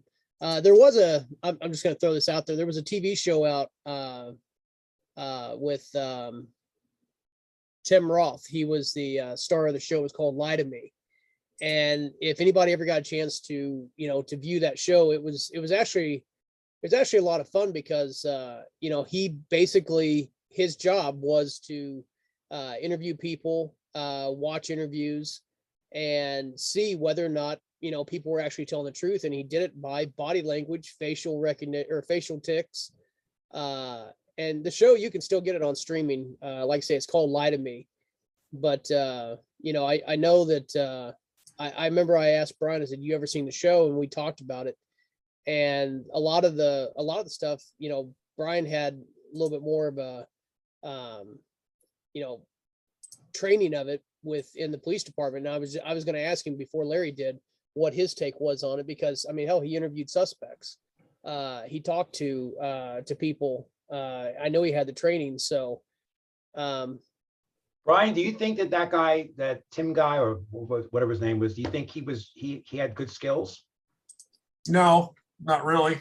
I mean, the questions were well written, but as far as, you know, I would rate it as a C. He's not a great, I mean, the questions were a little, I don't know, not disjointed, but they were just, I'd have to listen to it again, but I was listening more, I was watching more of the responses versus what the actual questions were. I really didn't care what he was asking. I was just watching for the nonverbal cues and their deceptive indicators. And the other thing we don't know about the CBS thing is whether they gave the interviewees, this is what we're going to talk about, right? So like, you know, so if DeBreeze knew that he was going to be asked certain questions, he may be getting nervous even before, right? Whereas if they just threw it at him, you know, so that could also change the way they react. And I'm sure that's what you come across when you do, you know, direct examination or redirect, is you don't tell them what you're going to ask them because you want to see their initial response. You want to see that, you know, holy shit, you caught me. Oh, I better not say that. His smugness is just intolerable. You know, it's just unbelievable. Yeah. Well, you know, he's got a persona to live up to, so he's probably going to perpetrate that for as long as he can. He's a big FBI guy, but he's lying his ass off is what he's doing. But Brian, I noticed he smiled, that weird smile he had. That's a big indicator of deception. Yeah. Did you kill your wife? Well, she was a good person, and you know, then you listen to the verbiage of the word. What time are you referring to? Yeah, which, you know, she was a good person when she was alive, but not so much now. How about this one? Which wife? Yeah, exactly. Which one you want? Well, I'm addicted to forensic files because I like the when they interview these idiots and they lie their ass off, and you go, jump on him now while he's saying he's, you know, he doesn't know anything about his wife being in the bathtub for 16 days and never checked on her. Well, I thought she was okay, you know. Now, let me throw this one at you guys. You know, after the assassination, you know, Garrison tried to serve him, you know, with a subpoena, obviously. You know, he left New Orleans and ended up in Washington for 2 years. From there, he jumps to, of all places, he goes to Mexico's. That's a pretty inconvenient place to be. Yeah, we'll ship you out of town so we can't get to you. But well, he had been, and that's what I'm going to. That's what I'm getting at right now. He had been in New Orleans since 1950 till 1967. That's 17 years. And then after Garrison starts hunting him down, you know, he spends 2 years in D.C. and then in Mexico City 1 year. Then they transfer him to Argentina. Then they transfer to Brazil for 2 more years, and finally in 75 he ends up in San Juan, Puerto Rico. Now, hello. You know, a lot of FBI investigations in foreign countries probably back in the 60s and 70s. But so okay, because I thought he may have been shipped out as part of all the people that Hoover punished, but he didn't. Okay. It sounds like they were moving him around so that nobody could find him. Right. Of course. Yeah. Surprised that they let him do this interview. Yeah, I bet he had to sign they had to sign all kinds of releases for him. Yeah. You know, not to divulge anything that you've talked about as confidential informant, and don't give away the ship, and remember you're still getting a pension, and you know. Right. It's the pension that usually is always the equalizer. Yeah. That's why people work for the government. They want the great pensions. I mean, you know, the guys doing the autopsy, you know, they were close to retirement and they actually got promoted afterwards, right? Yeah. You know. All right. Yeah. Well, I want to talk to you more in Illinois, Larry, about that, because I really want to just watch that. I'd like to watch it in slow motion and just to see how many deceptive indicators we can come up with. I bet there'd be over 20 on DeBreeze for sure. I had 7 just from the short little clip we looked at there. But and Brian, if you could take a look at Pena, because okay, it looked like the eyelashes were part of his behavior, but there was a couple times that he didn't reflect that. Okay.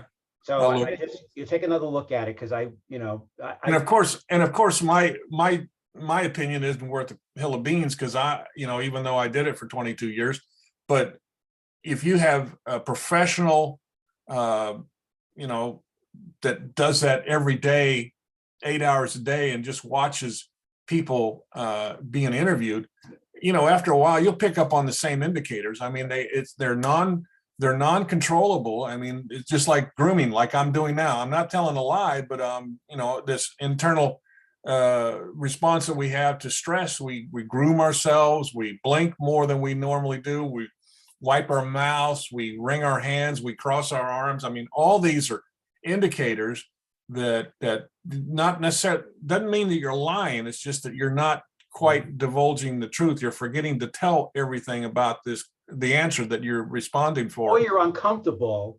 And then the question is, why are you uncomfortable? You could be uncomfortable just having to talk about something. That was, Or you know, you you could be take uncomfortable because you're lying. I mean, there's different things. Yeah. Those are two major indicators. You're nervous because you're in front of an officer is asking you a question that you don't want to divulge everything, or that you're nervous because you're lying your ass off. Like So- if you ever interview me for a period of time, you see I have this little tick on my right shoulder. That's not because I'm lying, because I had surgery in my right shoulder. I noticed that in Houston. Yeah, I got this Yeah. little tick, and that's just something that, it happens. But that's a What you're person. saying is involuntary. They are involuntary reactions. Right. And they're not something that you can control or you worry about. And the only time that these are visualized is when you're either under stress or somebody else notices it. You don't notice it yourself. I don't notice that I'm, cleaning my ears out, but we all do those kind of things. Everybody's got one different. It's like a fingerprint. Everybody's got a different tick. Right. And those over time under stressful situations will manifest themselves into a more obvious, deceptive, or an indicator that you could go, well, when I talked about this, you got a little nervous, you sat back in your chair and you crossed your arms. You don't tell them that you're lying. You don't tell them that, well, I saw you cross your arms, that means deception, but then you focus in on that and go, did that make you uncomfortable? Let's talk about something else. So I did 40 hours of that in 1 week. And then we interviewed each other, and we had a script where, one guy was an arsonist. I was an arsonist, and I had a script, and the guys were asking me questions, and I had just follow the script and say, how many times have you done that? Did you enjoy, taking burning property? And did you ever show up? And, after a while I go, even though I'm not the arsonist and I'm playing a role, I was going, well, I guess I didn't mean to set the fire, all those. It's just an unconscious thing that happens. But the only thing, of course, the caveat again is that the clips are only showing him responding to Right. questions. Right. We don't know is when he was asking, like, so when did you work at the FBI, and what were your responsibilities? We don't see how he answers those questions. Well, and on top of that, remember in the Warren Commission documents and the hearings and exhibits, there's 63 pages of polygraph examination of Jack Ruby, but they're just a bunch of lines. We don't know what the questions were. We don't know what the responses were. So what's the point of the control and the baseline also? Yeah, exactly. Yeah. But by the same token, Walters was just consistent throughout. Yeah. He's either a great liar, right? Or most people aren't a great liar. It comes out eventually. When you get caught on something and you go, yeah, you're right. I screwed up there. But well, no, I didn't. Why do you think you've never seen this William Walters exactly before? That speaks volumes. Yeah. So, Larry, where did you find that? Actually, I help from a fellow researcher who knew I was working on DeBrew and Pena, and it's a video that's up on YouTube, but it's a 2-hour video, and it covers, several of the assassinations. I believe the beginning includes the Lincoln, and the second part is on the JFK. So it's way towards the end. You have to watch the whole thing, and then all of a sudden, it pops up. Larry, is there more? Is there what David showed? Is that all there is of those three guys? Yeah, I can send you the link where I got it from originally. Okay. Yeah, because I tried to open it, it didn't work. Really? Yeah. Oh, the link right now? Yeah, it's probably because I'm still on video here, so I'll try it after we disconnect. All right. The other thing, Brian, you were talking about if you could see it in slow motion. If you play the video, once you get it downloaded, play the video on VLC Media Player, and you can go to the playback feature tab, and you can slow the video down considerably. Oh yeah, down to So 0.1 even if you want. Okay. Yeah, give that a shot, and then you know, I mean, that's the thing. I mean, life is. I kind of say this. Life's kind of a poker game for those of us that play live poker. Not the stuff online, but live poker. You eventually you learn people's tells. You know, and they go all in at the wrong damn time.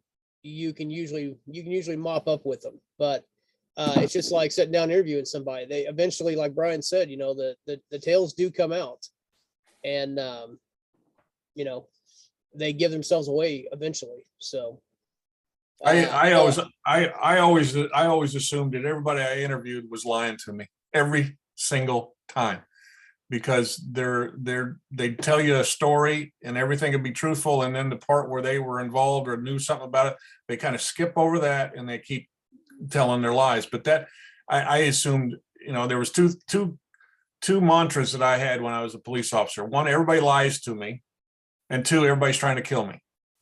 So you assume that everybody you're going to stop a car for a taillight. Just assume that they're going to try to kill you and be ready. The same way when you interview somebody, assume that they're going to lie to you, because they will. Everybody lies about something when they're under stress. Yeah. Such a cynical guy, I tell you. But you know, now, Larry, that I've retired, I'm less cynical than I was before. So honestly, you know, when you're in that kind of line of work, like as a lawyer too, you get to see the worst and the best of people, and so you get, you know, the worst parts makes you be very attentive to people's you know. Well, I still go when my wife and I go out to a restaurant. When I go out with people to a restaurant or a bar to watch something, I'm always watching the door. I'm still doing that. I retired, you know, in 2001. I'm still doing that. That's just my training, but I don't trust anybody. So you don't sit in the back of the room with against the wall? No, I sit in the back of the room, but I watch the front door. I watch the points of exit. Yeah, absolutely. Right. I once had a client that was, I think, in the mob, and whenever I would have lunch with him, he would always sit in the back seat. Yeah. And you could see the back seat of the car. No, in the restaurant. Okay, he's gonna say, you saw The Godfather. Don't sit in the back seat. No. He would always sit in the rear of the restaurant. The door. He had his own table. Before we even sat down, his drink was there. Man, that sounds like a mobster to me. Yeah, there's a funny story which I'll tell sometime offline. Well, thank you for that interesting information, Larry. In the video, it definitely gets us thinking and talking about it. And again, obviously, you know, let's try to get hold of Walters. Let's try to get hold of Walters. Yeah, interviews like that. I mean, once the interview is done and it's out there, I mean, it's part of even if, like, just like you were talking about the Parkland doctors. I mean, it becomes part of the historical record. Unfortunately, some historical records we just don't see. Well, if they showed it on TV, is it no longer? It's in public domain now. It's on television, right? YouTube. It's on YouTube. You know. Yeah. Well, it's like, you know, one of the exhibits in the Warren Commission is a schematic of the Parkland ER floor plan, and they marked it top secret. I mean, I mean, that anybody can walk into trauma room center in any hospital, and that's not top secret. What's the same thing about if you show it on TV? Does it still remain top secret, or is it? That's the issue that I think needs to be pressed. I think, you know, a lot of time it's like when you leave your apartment, the landlord will keep your security deposit. 9 out of 10 times, people just accept that and walk away. The one person out of 10 that fights it ends up winning, but they count on the other 9 people just to not fight it. So they're probably doing the same thing with this stuff. They're figuring, you know, most people are going to pay them to be able to air this stuff. And so, you know, I don't think they've been challenged on this. Yeah, good point, Larry. Good point. You know, now that we have, you know, look, the Supreme Court, I doubt they're going to do it, but there's a potential that they're going to be able to revisit the United States versus Sullivan, which is for defamation against the New York Times. So I think Palin's going to try to get her case before the Supreme Court. And that could change a lot of things. All right, well, now we're gonna open up the meeting to anybody else that would like to talk about what they're working on, comments, concerns, questions. I would like to ask Gary Shaw about that business with the French assassins and his attempt to get the picture. And then when he spoke to Atwood, they went to the Newsweek and they went and their picture was gone. Do you have a recollection of that, Gary? I'm thinking. At 83, thinking is a very difficult. Yeah. So this is like in 75. I think you were working with Fensterwild and I think Gary Hart and his subcommittee were trying to get this, and then you contacted William Atwood. No, Bud may have. I did. But yeah, maybe part of your lawsuit. And then there was a photo that was supposedly, you had some information about the French guy that was, I guess, was there to try to find assassins or something. Was that what was going on? Well, we got a CIA memo from Mary Farrell, and along probably about 77, as I recall. And it spoke of a man, a Frenchman. He had, there were 3 names, aliases, some of them. Jean Rene Swetra, Michael Mertz, and Michael Roux. And it mentioned in that a Dr. Alderson from Houston, Texas, had known him and had exchanged mail with him. And so I just picked up the phone and called Dr. Alderson. And he said, yes, he knew him well. They were stationed together in France and in about 54, 55, along in that time period. And that he had a photograph of Swetra and 3 other men. He'd be glad to send it to me. Well, I didn't wait for him to send it to me. I left the next day and drove down to Houston and met with Dr. Alderson and got the photograph. And that was the only photograph we had for years on Swetra. And of course, we did FOIA on him, and we harassed the FBI, the CIA, all of the agencies trying to get material on him. I think probably this latest book, Coup in Dallas, probably has as much as we'll ever know about Swetra. And, really pinpoints him as Lafitte, the guy, Jean-Pierre Lafitte from New Orleans and elsewhere, con man, government henchman, man of many faces. Actually pinpoint Swetra as being one of the people who came to Dallas. And he was expelled, within 48 hours, maybe 18 hours. I don't think we ever could determine from the memo whether it was a 4 or a 1. It was either 18 hours or 48 hours. And so did Fensterwild, did he file a lawsuit on your behalf? Yes. Yeah.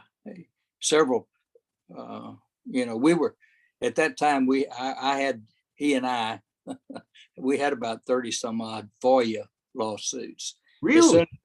As soon as they wouldn't answer us within 10 days, we just filed a lawsuit.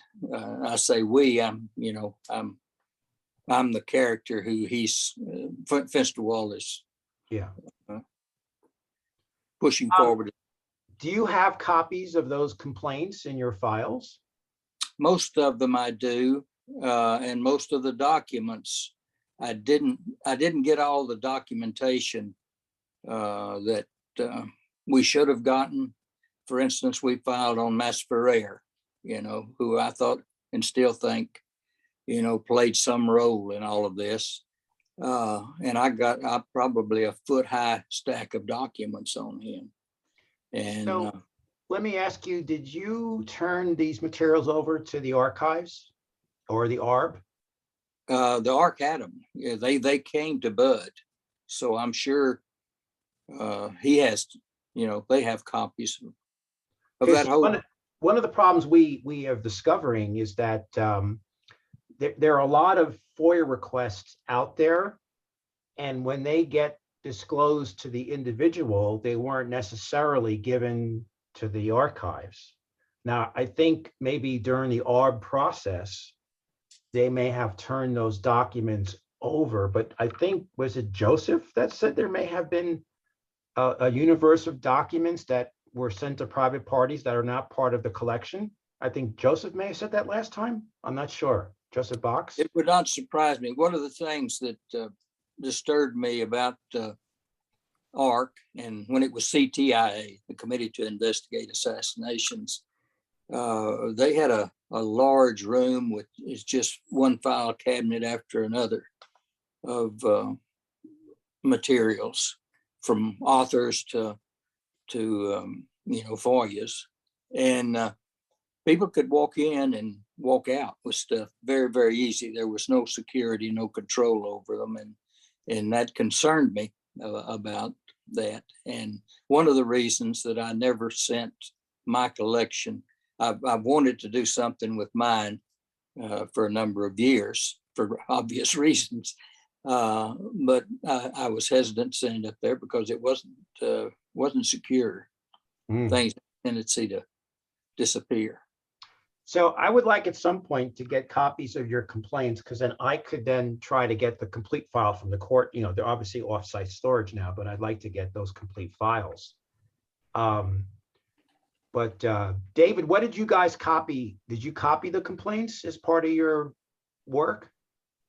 No, we didn't copy those. Oh, they got only a small portion of what I've down here. Very, very minute portion of what I have. Just so I'm looking right now, and I've got 2, 4, 6, 8, 10, 10 2-drawer file cabinets and 4 4-drawer file cabinets, plus plastic boxes stacked everywhere. Larry, you've seen the Raiders of the Lost Ark, the last scene where the guy's pushing the Ark of the Covenant in this giant warehouse with all the boxes. That's Gary Shaw's house. And what he gave us was like a thumbnail of all the stuff that he has. Okay, because I'm trying to get a track of all these complaints, and I know that Lazar was usually the one that did that, but obviously Gary had different attorney here, and poor Jim. Have you read, Larry? Have you read Coup in Dallas? Not yet, no. Please do. There's a lot in there. In fact, one of the things that's in there is I think the full conversation I had with Alderson at first. I recorded it and then transcribed it, and it's in there, and talking about Swetra and what he knew about Swetra and so forth. But there's also I think there's the full document that Bud filed on my behalf is in there. Okay, all right, but but there's a lot of material that you probably are not familiar with when it talks. Swetra to me is very, very important. Yeah. Well, you know what? I'll read the book, and then when we go to Dallas in November, maybe, I'd like to, from a legal standpoint, see what your complaints look like and stuff. I just was okay. Well, yeah, you're like everybody else. You're welcome to come to Cleveland. Are you in Cleveland now? No, Cleburne, which is Cleburne. Oh, okay, okay. An hour's drive from Dallas. Oh, cool. Okay. All right. All right. Well, would anybody else like to ask? Yeah, I was looking for, wow, these things happen. on a daily basis almost. Some you guys wanted the original video, the 2-hour video, and I was looking for it right now on YouTube, and it's disappeared. It's it's gone. It's not there at all. And I have, for the past half hour, I've been looking for it, and I have the copy because I downloaded the video, the original video, so there's no problem. I have it, only it's 313 gigabytes. No, megabytes. No, yeah, megabytes. It's too big for my box. So what I can do, I'll give Brian a copy at only, just on a thumb drive. It's 2 hours long. And it covers 313. And like I said, I was going to post it right now. And so people could download it from there, from YouTube directly, and it's not there anymore. So Larry, does it say it's been removed or just the link is gone? The link is gone. No, the video is gone. It's not there anymore. So you don't even get like a thing saying missing. It's just, there's nothing. No, and it's just not there anymore. Hey, Not there. Larry Do you and recall- David, I can help you with making that video available if you want to reach out to me. Sure. I had created a repository in a previous meeting of the group for some other videos, and a few people, Rick and some other people, have taken advantage of it. So I can arrange to get it from you without a thumb drive, and I'll work with David. Well, like I said, yeah. Some we transfer. I don't know if I can do a we transfer. Can they do 313 megabytes? Yeah, I can take care of that for you, and I can also probably compress it to make it a lot smaller for ease of use, as long as you assure that it's in the public domain and that David and Project JFK and so forth have. Well, I'm amazed because I downloaded the video when I found it. Let me see what the date of this is. That's why. That was March the 12th. That was a couple of weeks. Larry, when you take a look at the video again and see if there's any copyright notice in the front. Let me see. All right, I mean, you don't have to do it now, but Bob, do you know about perma.cc? Repeat that. What .cc? Perma.cc. No, but it's where you can retain links permanently. Oh no, I'm not. I know what you're talking about, and I would avoid using that personally. I spent too many years in computer security to go down that path. But in any event, because I have access through the law school, and I was thinking maybe that's a place. But you're saying there's problems with that. I shouldn't be posting stuff on there. Okay. Well, again, anything I can do to facilitate, but I have software that I've written some mechanisms to easily get large files, and then I can make them available to David, and you guys can decide how you want to make it available. It can be as simple as sharing a URL to a location that I have in an archive with Google Drive, or something that works for all of you. Okay, here's what happened. I took the original and it had commercials on it. So I reduced it from almost 2 hours to about 1 hour and 42. And that's the one that I would like to make available, okay? I have the original one, but What does it say in the beginning? It doesn't have anything. No, it doesn't say either anything at the beginning or at the end. I just checked it out. Nothing. No copyright at all. Larry, I just sent you an email on another matter. Just reply to that with anything I can do to help or not. I'm replying right now. My publisher came down with COVID-19, and he's been almost, wow. I mean, it's a miracle that he survived, but he's getting some books together. So, okay. All right. Yeah, I know when it comes to YouTube, not so much on what's the other one? I think it's Daily Mail, but on YouTube, the videos that you see, unless you download them, and there's several ways to do that. I won't go into how to do that, but there are ways to download the videos from there. Sometimes the videos that you find, especially if for some reason it mentions a hot topic like JFK assassination. Yeah, there it is, Daily Motion. You'll go back and you'll look for it, and it's gone, and you wonder, was it taken down because of copyright? Did somebody put it up and they realize I shouldn't have put that up on there? Or the copyright holder notifies YouTube and they remove it. But I don't know that this even had that many. This is a CBS. This is a CBS. Yeah, TV it show. is. Yeah, it's absolutely. It wasn't 60 Minutes. It was just some other. Oh, no, CBS it was a show. special. It was called The American Assassins. And like I said, I have the original and I have an edited one without the commercials. And then I have the extracted portions, And you know. I suspect it was uploaded without getting permission from CBS. I would suspect. I could check my archives, Larry. I actually may have the 16 millimeter version of that. I don't know for sure, but I don't have the wherewithal to digitize a 2-hour 16 millimeter film. So David, we may want to, until Bob or someone can verify, you may want to cut out that portion of the. I mean, wouldn't there be a statute of limitations on that, on the copyright? Well, you know, I'd have to double check. I don't know for sure. I think each day it's up there is a new violation. Well, I know that when I upload the videos, it always does a copyright check. So depending on whether, as a YouTube creator, when you upload the video and it goes through processing, it goes through and it scans every video that you put up there.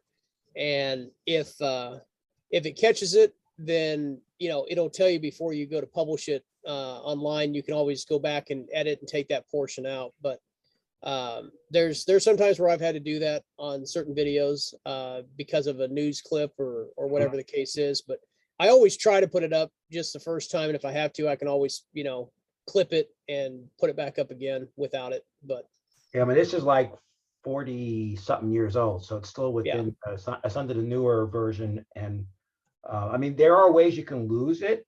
And like, you know, in the old days, you guys will appreciate this. When you used to order rum and Coke, Coca-Cola used to go to the bars to make sure that they were using Coke and not Pepsi, because they could lose their trademark.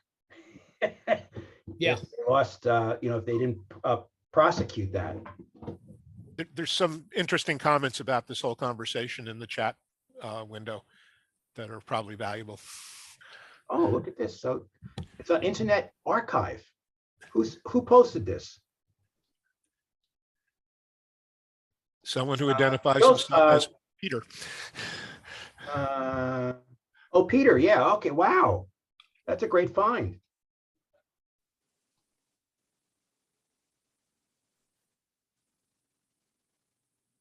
yeah, and for anybody that you know, doesn't know it, we do put the chat logs. It's in a text document that goes up on the website. Now the hyperlinks, like what Peter posted a while ago, they don't show up in blue, but if you highlight and copy and paste it into your browser from the chat log, you can access what we put in the chat log and what people type in. So those are found on the Project JFK website under the events tab. In the section for the journey meeting, you'll see that there's downloadable chat logs you can download and print off or highlight, copy, and paste from. So, and again, for our Spotlight series videos, Craig Bozarth is the gentleman that's been doing the. This is a CBS Whoa, report. whoa! Let me stop this. He's been doing transcribed logs of transcripts from our meetings, and he's working right now on the stimulus conference that we did last year. So those are valuable too. If you get a chance to go on the website, look under the events tab, and there's a section that says transcripts by Craig Bozarth. So if anybody hasn't checked those out yet, they're really cool to be able to, you know, get the transcript of what was said in the video and review, copy, save. Would anybody else like to add something? This is crazy, man. This disappeared completely. I'll text the original. But it's on this archive thing. You can download it. Oh, it's here. Yeah. Oh, okay. Oh, okay. Yeah, this archive on this you know, internet thing. It's okay. Yeah, there it is. There it is. Download both, you know, parts 1 and 2 and 3 and 4. Wow. There it is. There it is. That's it. Thank you. Yeah, remember when well, it was, I know Larry talked about this before, but I actually went in, it was our very first journey meeting last year, and I showed a lot of different websites to get videos, documents, and so on from. Internet Archive was one of the sites. And you can download it from here also? Yeah. Yeah. Okay, perfect. I used this to, well, I used this for some, but then I had to go to the law school website, but I downloaded the Dodd subcommittee hearings in 1963. The Dodd subcommittee was looking into, they were focusing on illegal mail order firearms. And Oswald ordered his pistol 4 days before the first hearing in 1963 from Seaport Traders, who was one of the 4 places that was under principal investigation by the committee. So 4 days before the hearing, he orders it from that particular place. And the first hearing. This is a CBS Reports inquiry. And the first hearing indicated Seaport Trader was probably the largest seller of mail order weapons.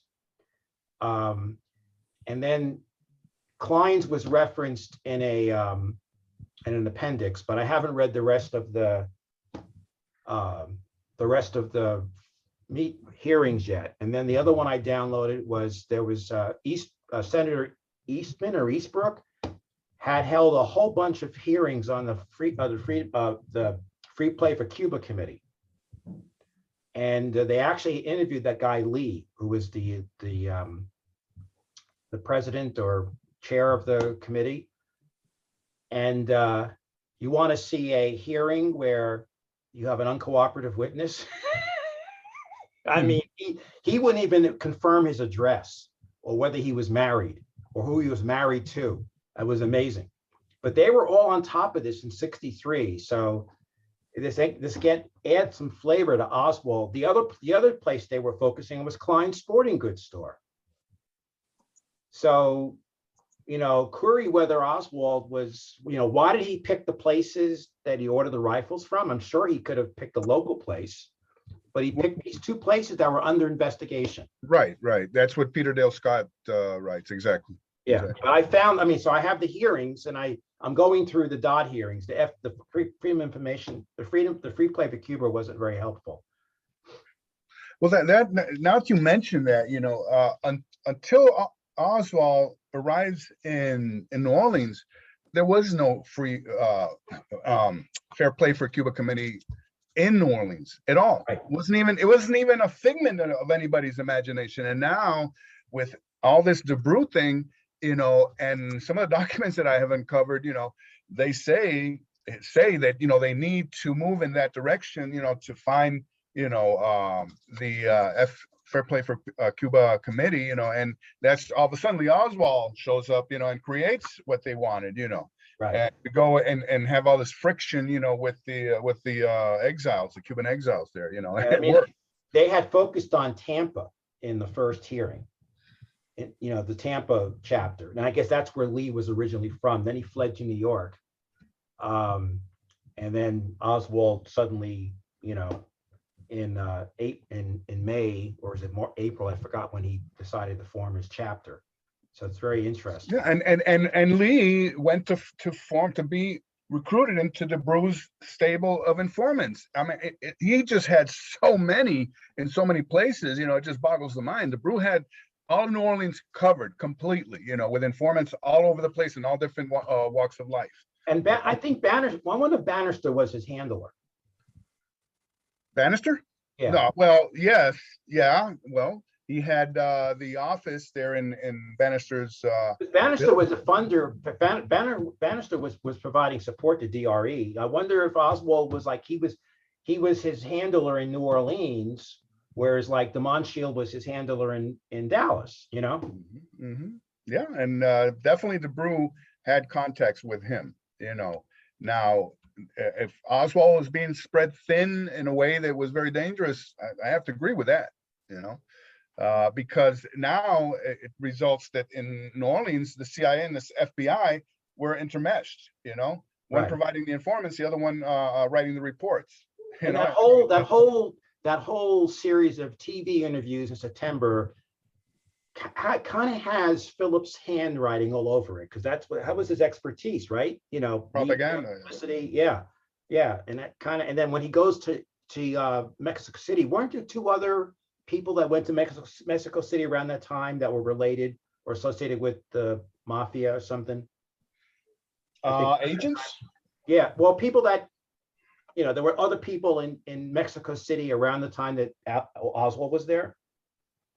I don't think Oswald was Okay. there. Well, when he was allegedly there. I know an imposter. Yes, Yeah. I'll buy that, but I don't think Lee. It just seems like it was maybe part of a bigger project. Yeah, Mexico City was all done very bumbling, you know, after the fact, where, you know, like I mentioned, Peter Dale Scott, that's one of the things that he writes. He says, you know, that the documents and everything have this, seem to have been tweaked, you know, and invented, you know, to create that, you know, situation there in Mexico City. But it's amazing, they were saying how in 62 and 63, there was this massive influx of foreign-made cheap rifles.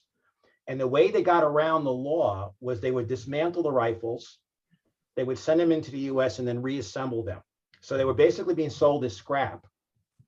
Then they get you get around the regulation prohibiting the importing of foreign arms, and then they would reassemble them. And it was interesting that two of the places that were under the attention New Orleans of Dodd's committee was the two places Oswald ordered his, you know, rifles, his weapons from. Anyway. Okay. That's a great find. I didn't realize that's a really great website. I think, David, you're the one that told us about that, right? Yeah, I told us about that back when we had our first meeting. Yeah. Okay. The one that, you know, didn't record and we wound up losing. So, because I was always going to go back and do like a little video clip, you know, like a leftover, to where, you know, we could show the different sites like Internet Archive, Radical.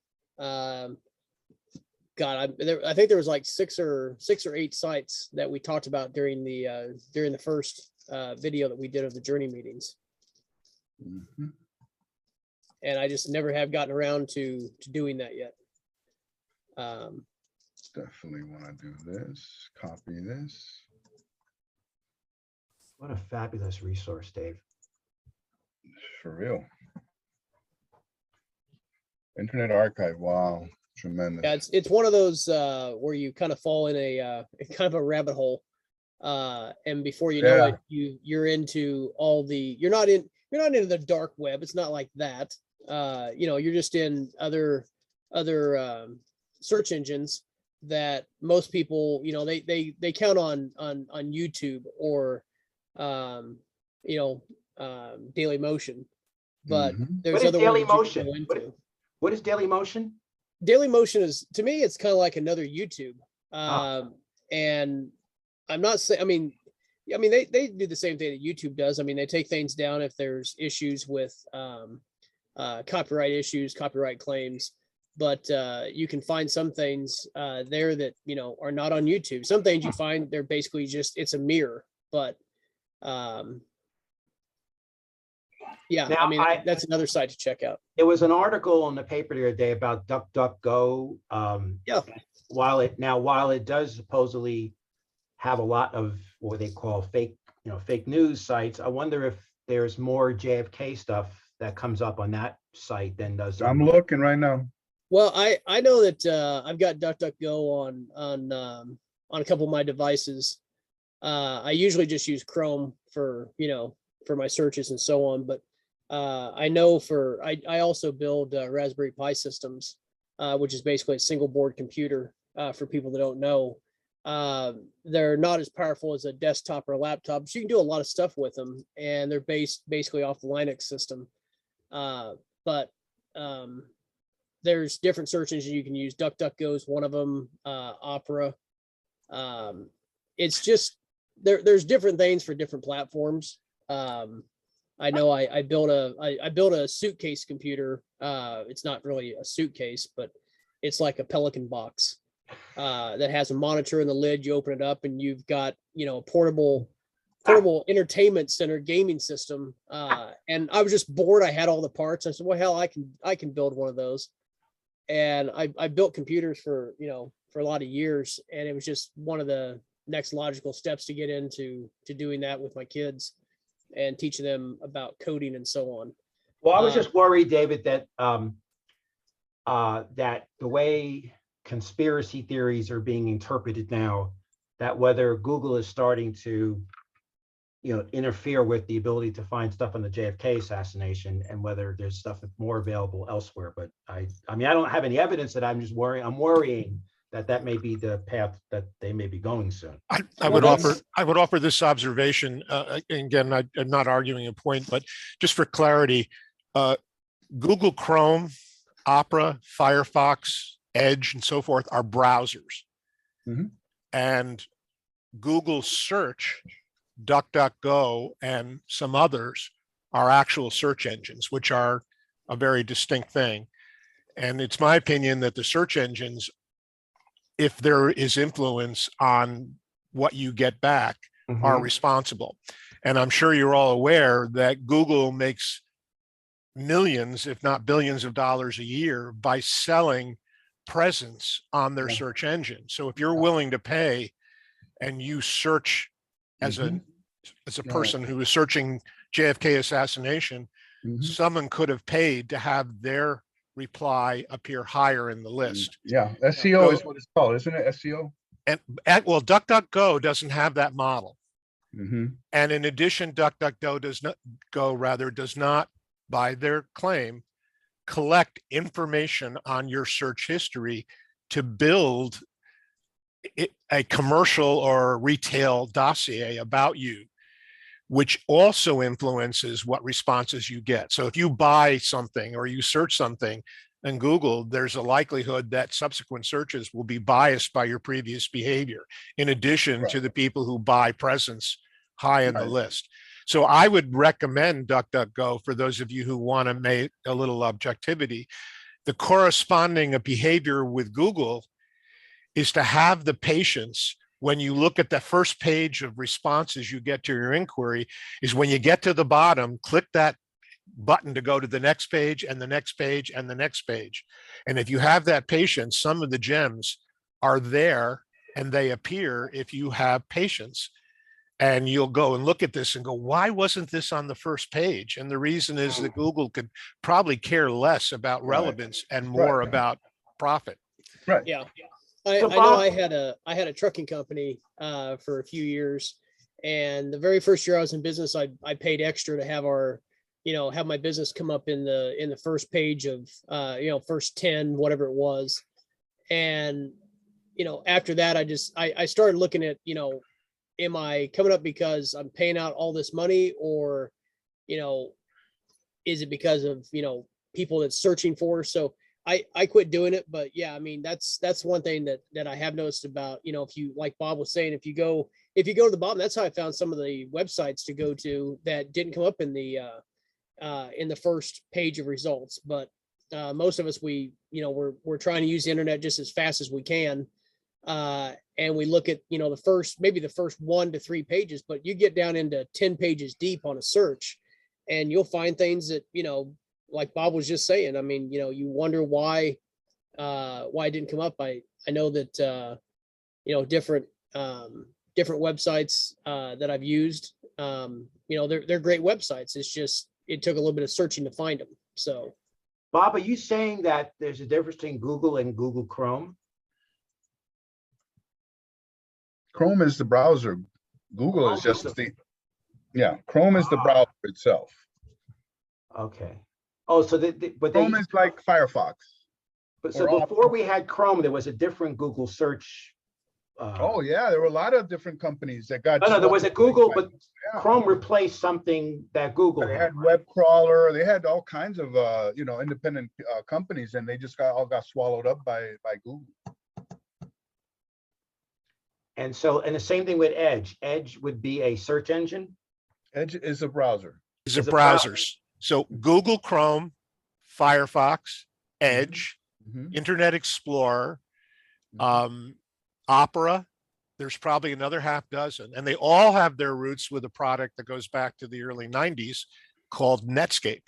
Yes. And they are just a vehicle Yeah. that interprets the language called HTML, Right. which makes the pages appear beautifully. But it has no direct relationship in theory To the content. to the content. Oh. It So, just interprets code. so Google search is distinct from Google Chrome. Really? Correct. And DuckDuckGo and others are in the category of a search engine. There have been many. Most of them have come and gone, and Google has become like Kleenex, right? It's a Right. trade name that has been our common wisdom about a search engine. So I think, Larry, to your question, it's important to those of you who are, or maybe have a little bit of this confusion, to make that distinction between a search engine Right. and a browser. A And that's why browser. I ask you. So when I go on Edge and I click on Edge and Google comes up. That's because you have Edge set up to use Google search as your default search engine, but you can select anything you want in any browser. So what's happening? So when I see, whatever mechanism I use, when Google comes up, that's the Google search engine, right? If you choose to use Google, because you can use, I use Bing. Bing is, I forgot that one, Larry. That's the other big competitor that comes from Microsoft. And it's owned by Microsoft, of course. And does Bing have the same issues that Google has in terms of the way they rank stuff and the way they may miss their? Good question. They probably do, but they don't get the press that conglomerate Google gets. Okay. But basically now, so when I go to, if I go to Google, so right now I go to Google Chrome. So I would just change my computer setting to go to DuckDuckGo, for example. Sure. Okay. And I can talk you through that. Okay. I mean, the whole thing, this whole thing about biasing what you get back in searches is really a revenue generator. So it's more oriented toward retail trade than it is politics. But I think the theme of this questioning has stopped me to pause and think about whether there's actual search engine influence on things that are softer than buying a widget. And it's a digital footprint.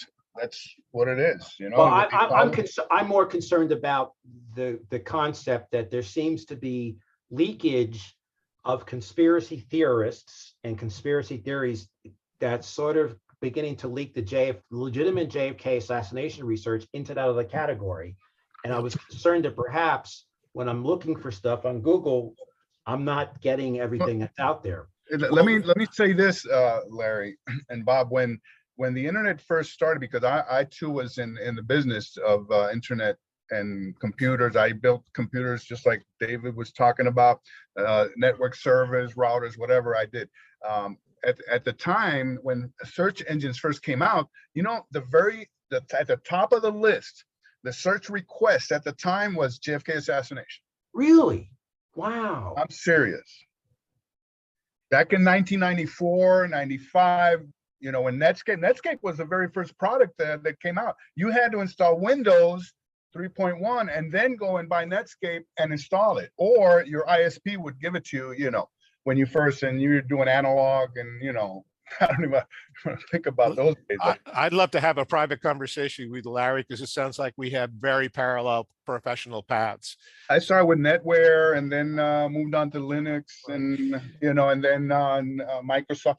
It's a long story, but it. Hey, Larry, I would just like to add, just as long as you're questioning this, there's a third element that makes this all work. So we understand the browser as simply a device on your desktop that interprets what people write on their web server to look nice on your browser. Okay. Then we have the search engine, but the question is, where does the search engine get its data? And that's the third major thing. And those things are called crawlers or spiders. And running 24 hours a day, 7 days a week, reading metadata every second are spiders that are looking at every website that exists, and websites explode. Some argue there are 100,000 new websites a day. Wow. And so Project JFK is crawled surreptitiously by a spider, and it follows all of David and Brian and Casey's excellent organization of the website. Yeah, And parses it the builds metadata. a database. And then the database is what the search engine uses. So it's now incumbent upon the search engine supplier to decide whether they're going to be objective and independent, or they're going to bias search results. And we know that it's a well-known fact that Google is in business to bias the results. But they are all working from the same data. DuckDuckGo, Bing, Chrome, they all work from these crawlers. And who And owns by the the way, crawlers? a web designer can actually try to inhibit a crawler from crawling their site. But that's a dual-edged sword, right? Because then you don't get the Then you exposure. don't get exposure. Bob, who owns the crawlers? Anybody who wants to build a crawler. I Oh. built some in my house until my service provider said that I couldn't do hosting without a business license to my internet connectivity. And a static IP address. And you all need a static, yeah, a whole bunch of technical things. So Google has its own I presume Google has its own Right. But crawlers. Google was late in the game. I mean, back when I worked for this large company, I was using a thing that you might be familiar with, Larry, called VeriSign. Yeah. Oh, yeah. Or no, I'm sorry, Verity Oh, was Veritas. was the VeriSign. I search know company. VeriSign by Veritas. And it was signed by VeriSign. And so there's a long history here, but at the end of the day, you absolutely are being influenced by the results of your searches, unless you have the let's dig further patience. And David has already talked about that in with practical experience. I'm sure, Dave, that you were referring to maybe some real gems that you encountered on pages, 5 through 20. Yeah, absolutely. But we live in a world where we don't typically have that patience, and that's what these companies rely on. So if you don't see it not only in the first page, but in the first 5 or 6 entries, when you search, most people will say, okay, it must be not important. Right. But that's not your decision. That was someone else's decision who wants to sell you stuff. All right, that's great. All right, Bob, I'll talk to you offline because I'm exhibiting. The reason I'm a lawyer is I'm not good at math and I don't understand the internet. Well, hey, Bob, who uses crawlers besides search engines, if anybody? That's a good question. I'm trying to think back in my early times in the early 90s with the web, and I know, okay, so here's what's coming to mind. I think your question, Bruce, is related to crawlers of the entire World Wide Web. Well, And I was just intrigued. remember, I just picked up on you saying you were using them, presumably not to create your own search engine, or tell me. Yeah, that's why I had to stop a second and say, where did that thought come from? And that's because I worked for a large company that had 330,000 employees. And so I was crawling our internal web servers throughout our company and building a searchable database for employees of my company. Oh, you weren't like looking at what they were looking at. No, this was when you were using an internal server for the company and you wanted to look up, what's going on in this division or that division. So I was doing within the boundaries of the company that I work for, building a database that would respond to an internal search. So that, I think, hopefully, Bruce, thank you for your question, because my statement was a little bit misleading it was incomplete. So I was using this company's software called Verity, and it was very powerful in building these databases. And then we just added a little search box on our internal web page, and you could say, search for an employee or search for work on this project or that project and so forth. Should we be concerned that others are using crawlers for less than great, nice reasons? Well, sure. I mean, track on what we're doing. They're profiling you. Oh, great. So there's no restriction besides a business license. So for many legitimate business purposes, someone could use, wow. Who's using It- crawlers? it- Who's using crawlers besides search engines? Besides, Hey- except, and even besides your example of an internal function. I don't know. I mean, if the numbers that I suggested, in 6 digits of the number of websites that are appearing per day, who would want to try to crawl the internet? I mean, when do you know that you're done? You're never done, right? So, people who build commercial products and Project JFK is an externally facing website. And if you looked at your logs, I don't know, I'm sure you make it available, David, through a service provider. So if the service provider looked at the connection logs, I'll bet you that in downtimes, that is when people like us are not looking at your website, you're getting a huge number of hits. And if you track them back, they're probably coming from crawlers. I bet law enforcement has its own sophisticated crawlers. There's a good example, Bruce. I didn't even think of law enforcement. And is this synonymous with the cookies we all accept on so Nope. many websites? That's another element. I will ask David for permission to go down that path. I won't answer it now, but cookies are the next step in personalizing your behavior. So when you actually do something, when you say, Google gave me an answer I like, I'm going to go to this website like Amazon, and you search for something or you log in, the cookie streamlines that interaction so that when you make a future connection, it knows a lot more about you. It gets injected into your browser. And your browser has the ability to delete cookies too, which people, you can do that, but who does that? I mean, I do it all. Next time you want to access your bank account, you have to enter it all, all over again. Right. David, this is turning out from a JFK focused research into research lessons. Well, and that's the thing. I mean, we do have some, side topics that we get off on, but I won't be able to sleep until I ask Larry Schnapp if you know the difference between a browser and a website. Now I do. Okay. Thank you. I'll enjoy my night's sleep tonight. I was thinking that if you ask Larry this question in a week, he'd say a browser. Yeah, that's what people do when they go to Macy's. But my wife.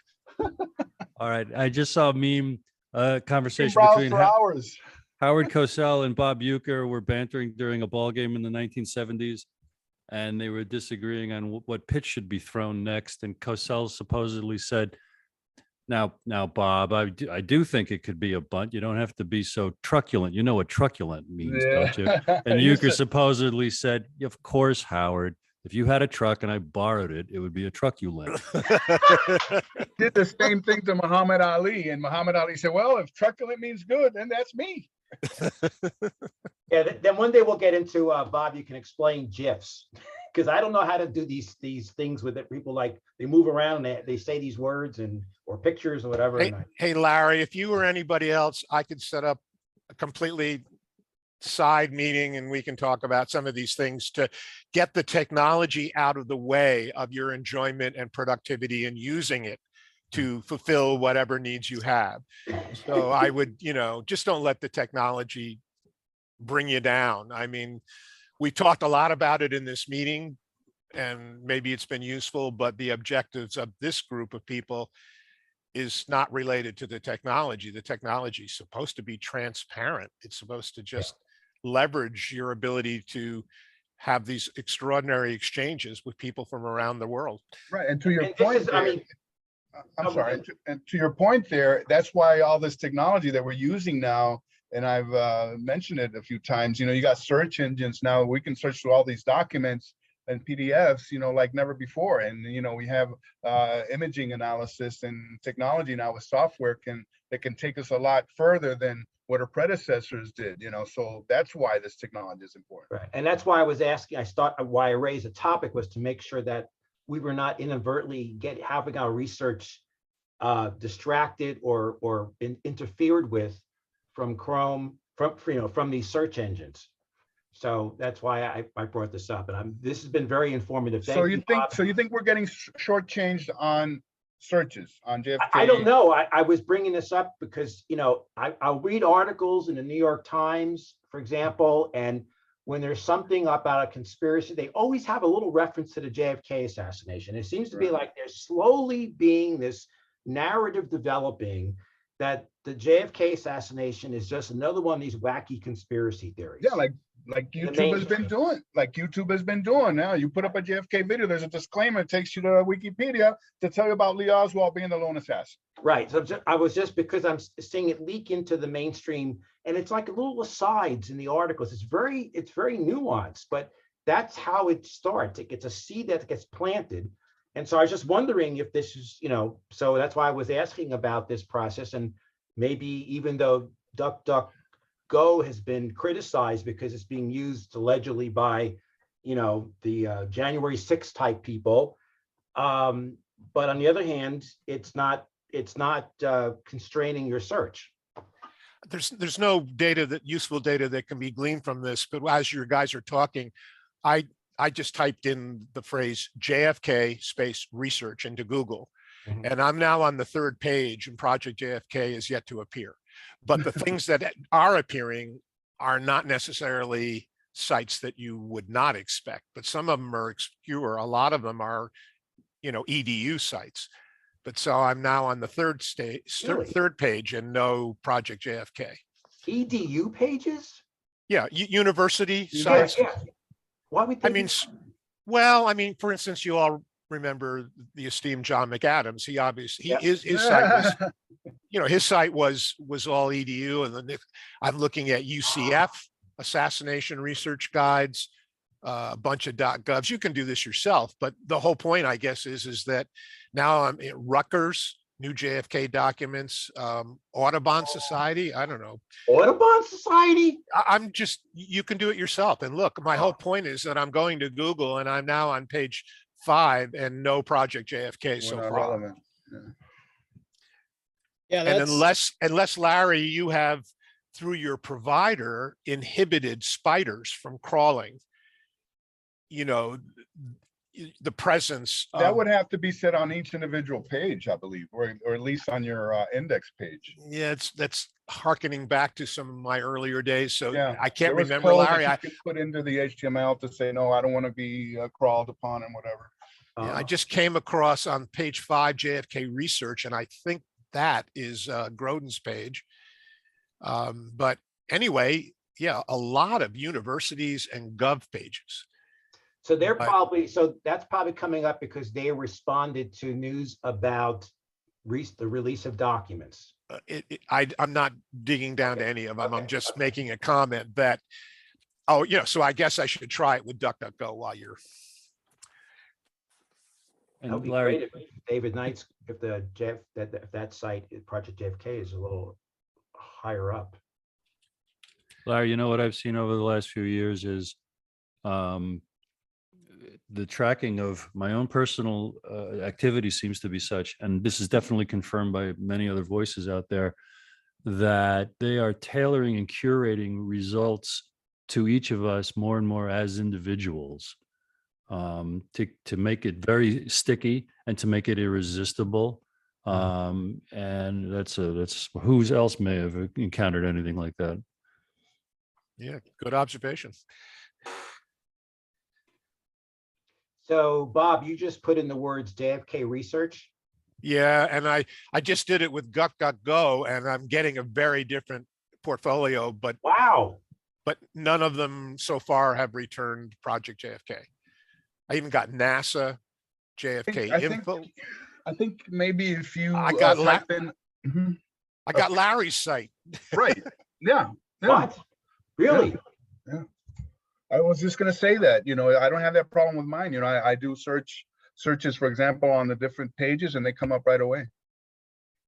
So this is an interesting phenomenon, you know, David. It begs the question from exposure of all the great work that you and your colleagues have been doing, is at least by this very casual cursory examination, the 2 search engines that we've tried did not bring up Project JFK.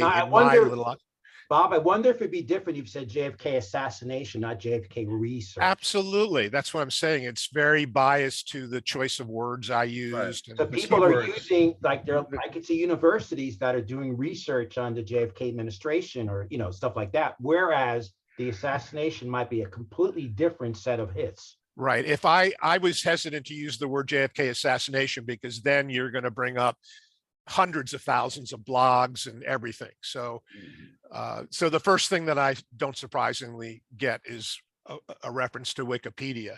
And considering that Wikipedia is just written by people like you and me, it's unclear how valuable that is. But anyway, yeah, good point. None of this is intended to be a rigorous analysis other than I would hesitate to call it a warning, but just to set people's minds straight about what they do on the web and what they rely on the web to get their information. Yeah, I was just had a gut feeling that maybe when I'm looking for some obscure thing and I'm not finding it, I wonder if it's because, you know, it's an area that Google is de-emphasizing or trying to target me away. And I'm going to start trying duck. Oh, Lisa Hardy, what do you have on YouTube? I was going to say, I noticed another thing, and I see this in the comments and I think YouTube does it too, because, you know, obviously when you type in, you know, if you type in Project JFK in the search engine or in the search bar, you know, obviously we come up, but if you type in JFK assassination or JFK research, we're real far down on the list. And in the comments on some of our videos, you know, they're incredible videos is what the commenters are saying. And they can't believe there's only this many likes or this many subscribers. And it's not like I'm not going out there and trying to get more people pushed to the site and to the YouTube channel. You know, I did a lot with Facebook and Twitter as well. And then I just read an article yesterday. You know, we see the things of, oh, this was fact checked or this was fact checked. And Facebook actually admitted that most of the fact checking that they do is by their own opinions. So, you know, it's kind of like, well, we hear things, oh, that was debunked. Well, who the hell debunked it? And was it their opinion that the debunking happened because maybe they don't agree with it? So let me ask you a question, David. You have to agree. When you go on YouTube, YouTube is owned by Google, right? Yep. So then YouTube's gonna, when you go to search in YouTube, they're gonna use Google's search engine, right? Well, they're gonna, yeah. Oh, you can't use DuckDuckGo to search inside YouTube. Well, you can go on DuckDuckGo and bring up, like, you know, a video tab. It will transfer you back to, you know, a video that's on YouTube. But, you know, it just depends on, I think a lot of it depends on where it's at. I think it's my misunderstanding again about how this works. Okay. YouTube, if you think about it this way, Larry, if you go to a library that's nearby you and you go to the expert archivist and say, could you point me to materials about this topic? The archivist gives you back a list and says, go look at these books. Then you walk to the next town and go to a library and ask the archivist the same thing, and that person may give you a completely different list. Yeah. That's the difference between browsers. I'm sorry, I got that wrong, between search engines. It doesn't change whether you can look at the book or where you find the book. It just changes the order and priority in which you are guided to the information that you want. And all of that is independent of the library, which is the equivalent to the browser. The library is the vehicle which you walk in the door and look for information. But I guess my question is, if I'm on YouTube, if my computer is set up to go use DuckDuckGo for search engine, does DuckDuckGo then search YouTube, or does YouTube have its own default search index? That's a question for DuckDuckGo. I don't know what their priority is, but it would be stunning if DuckDuckGo did not search YouTube. But that's a really interesting question, because YouTube is owned by the same company that owns the search engine, Google Search, and has the proprietary rights to the browser, Google Chrome. So, and this is why the EU and even in the United States is thinking that that Google is too big a force that should be broken up. Interesting. Okay, well, this has been a fascinating road direction that we typically have in these at the end of our programs. We have like a happy hour when we start getting down to these obscure topics. Just to add, I went to videos under DuckDuckGo, and when I put it pulled up a lot of YouTube videos on the JFK assassination. Oh, okay, yeah. I have to say, I mean, David, maybe there's something that can be done about this, but the way that DuckDuckGo works is that they don't give you a new page when you go to the next one. They just keep adding on to the bottom. And Yeah. I think I've gone into 8 pages deep, and Project JFK is still yet to appear. So would the answer be, Bob, that we need, if we start searching for Project JFK on DuckDuckGo, that the act of us searching will raise the profile of Project JFK? Larry, do you remember how that works? I don't think the number of connections that you make influences the search search engine outcome. DuckDuckGo. Okay. Right. And by the way, I changed my search criteria to JFK space assassination. So I understood your concerns about, was JFK research too restrictive or whatever. And I went through all of that on DuckDuckGo, and I came up with, I mean, I had references to WFAA and, archive. Now I actually type in the 2 words, Project space JFK, and guess what appears? The very first item.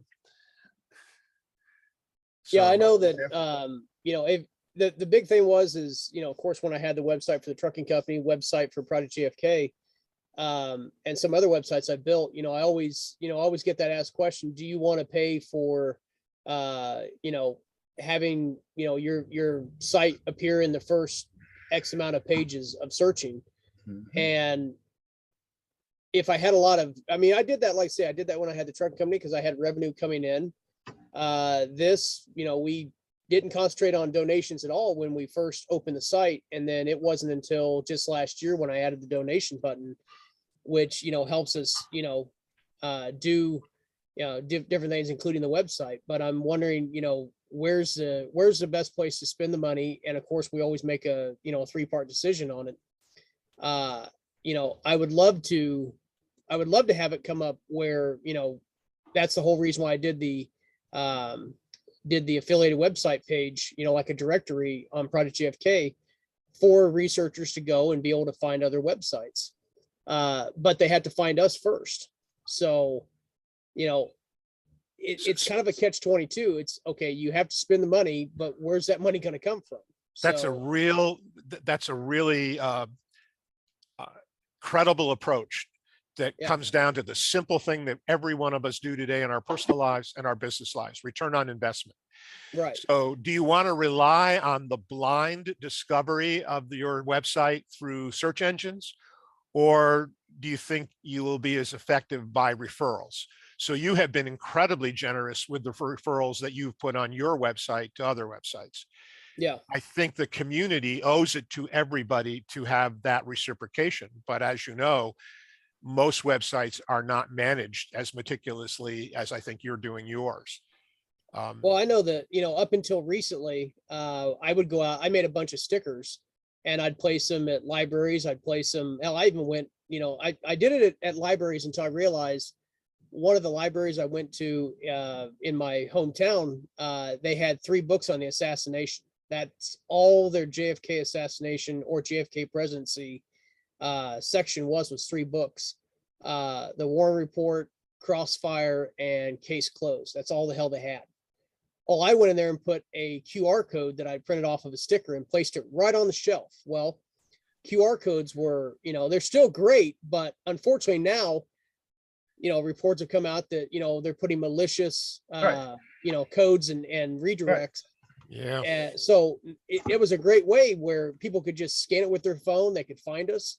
It's kind of a different word of mouth, but it was a availability of that. But now that we've got the QR code problems, I sit there and thought, okay, I'm doing this, but are they going to actually scan it, even though it says who we are? I mean, most most people are like, oh, Project JFK or JFK assassination research.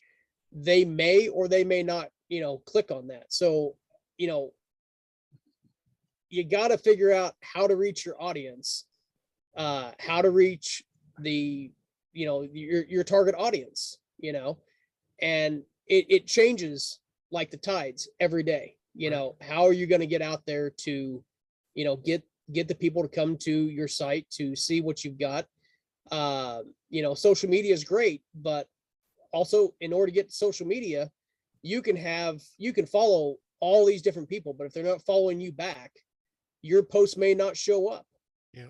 And the reality check may be, and I hope this doesn't offend anybody, and you may have different opinions, but as many people as each of you feel are genuinely interested in this topic, this isn't even a nit. I mean, it is such a niche topic with respect to the interests of the population, not only or just in the United States or worldwide, that, I mean, I encounter people all the time at every age group that said, why are you wasting your time on this topic?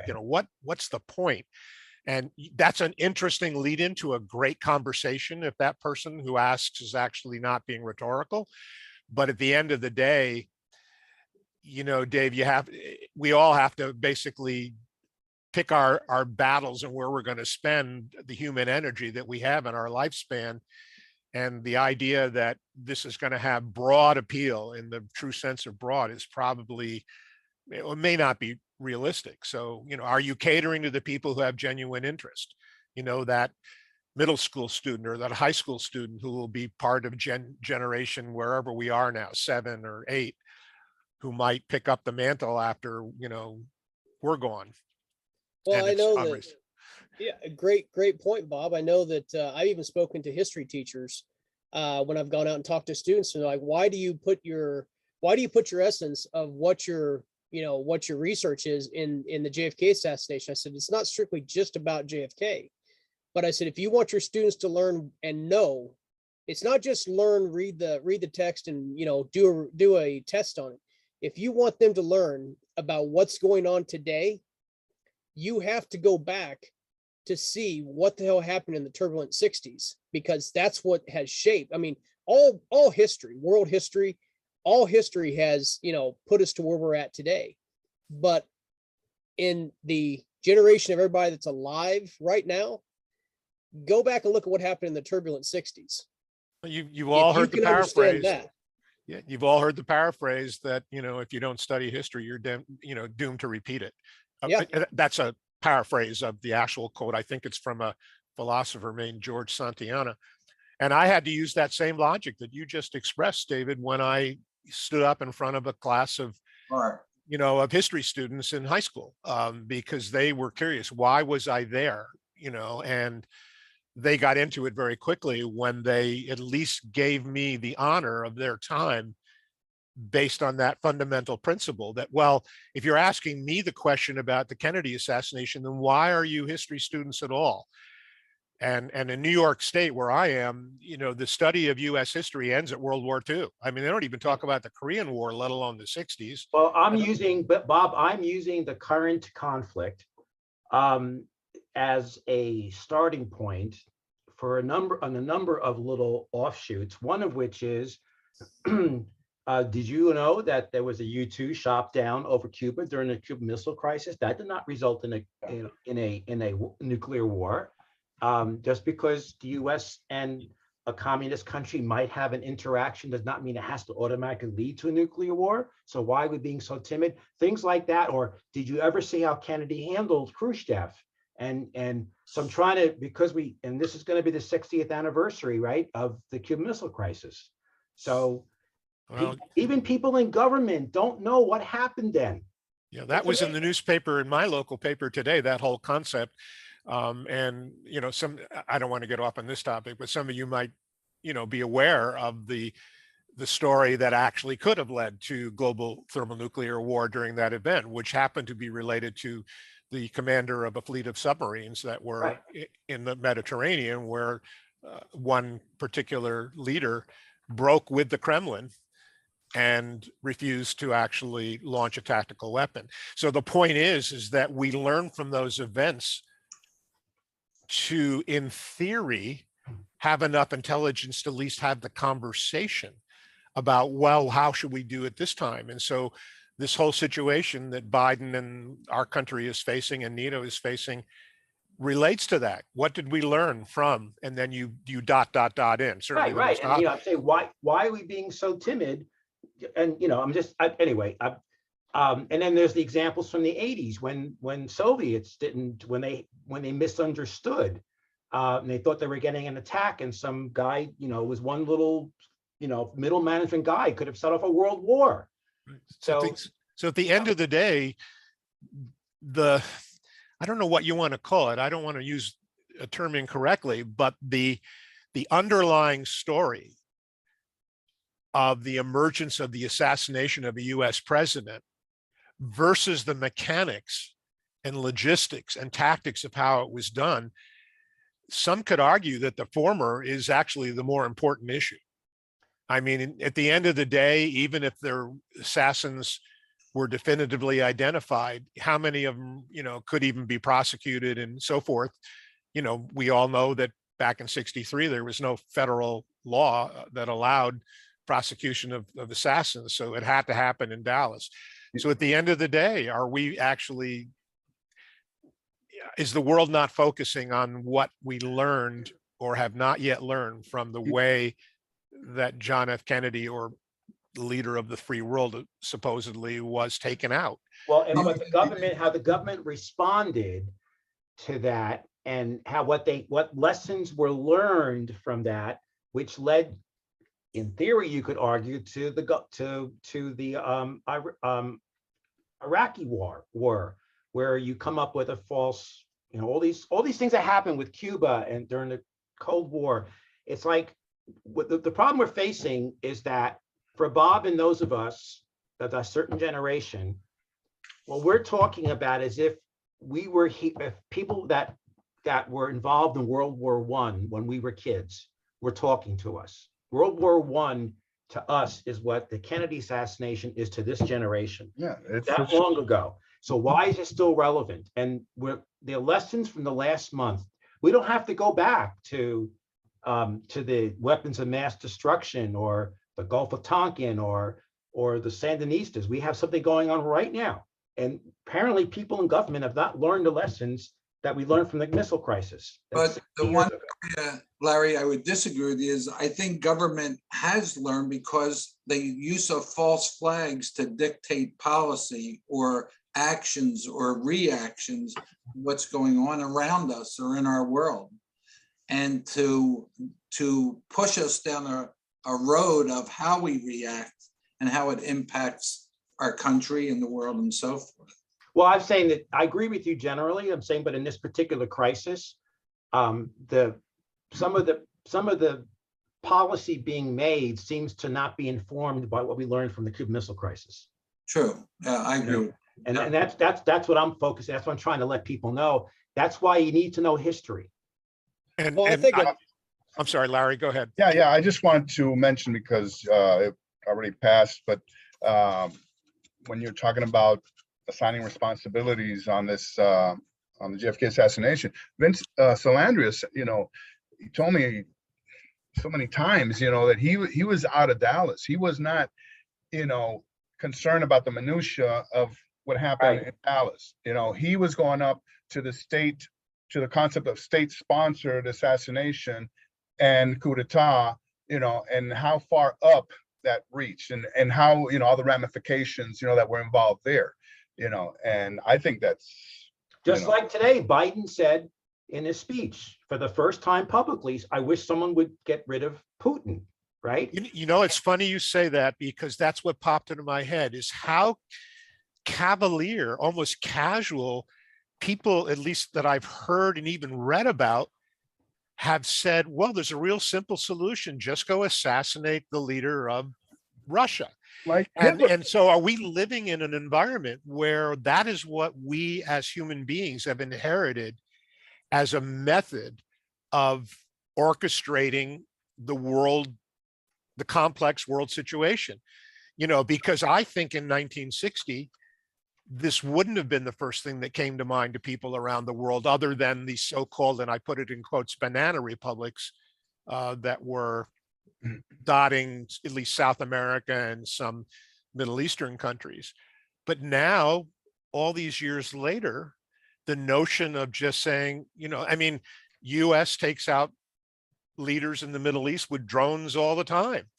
And so they said, well, it's simple, just get someone to take out this evil guy. And a lot of people that I know, a lot of lawyers who they were willing to believe that Castro killed Kennedy. That's as far as they'll go, because of the attempts to try to assassinate him. And that itself is a lesson that could be expounded upon here as well. That, you know, you don't want to start going down that road. But I'm saying that there are people that would otherwise not believe in a conspiracy. But if you said that the CIA did it or the mafia did it, they would not believe it. But if you said that Castro was behind it, they'll believe there was that to them is an acceptable, because it's not a domestic inspired conspiracy then. And right?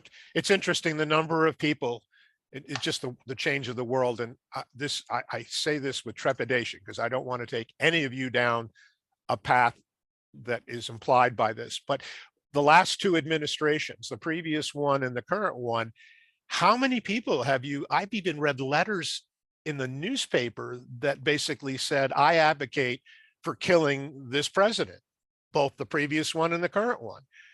And people, I guess, have come numb to it, because I don't even think, you know, government, the Secret Service takes it seriously anymore, unless there's what they call a credible threat.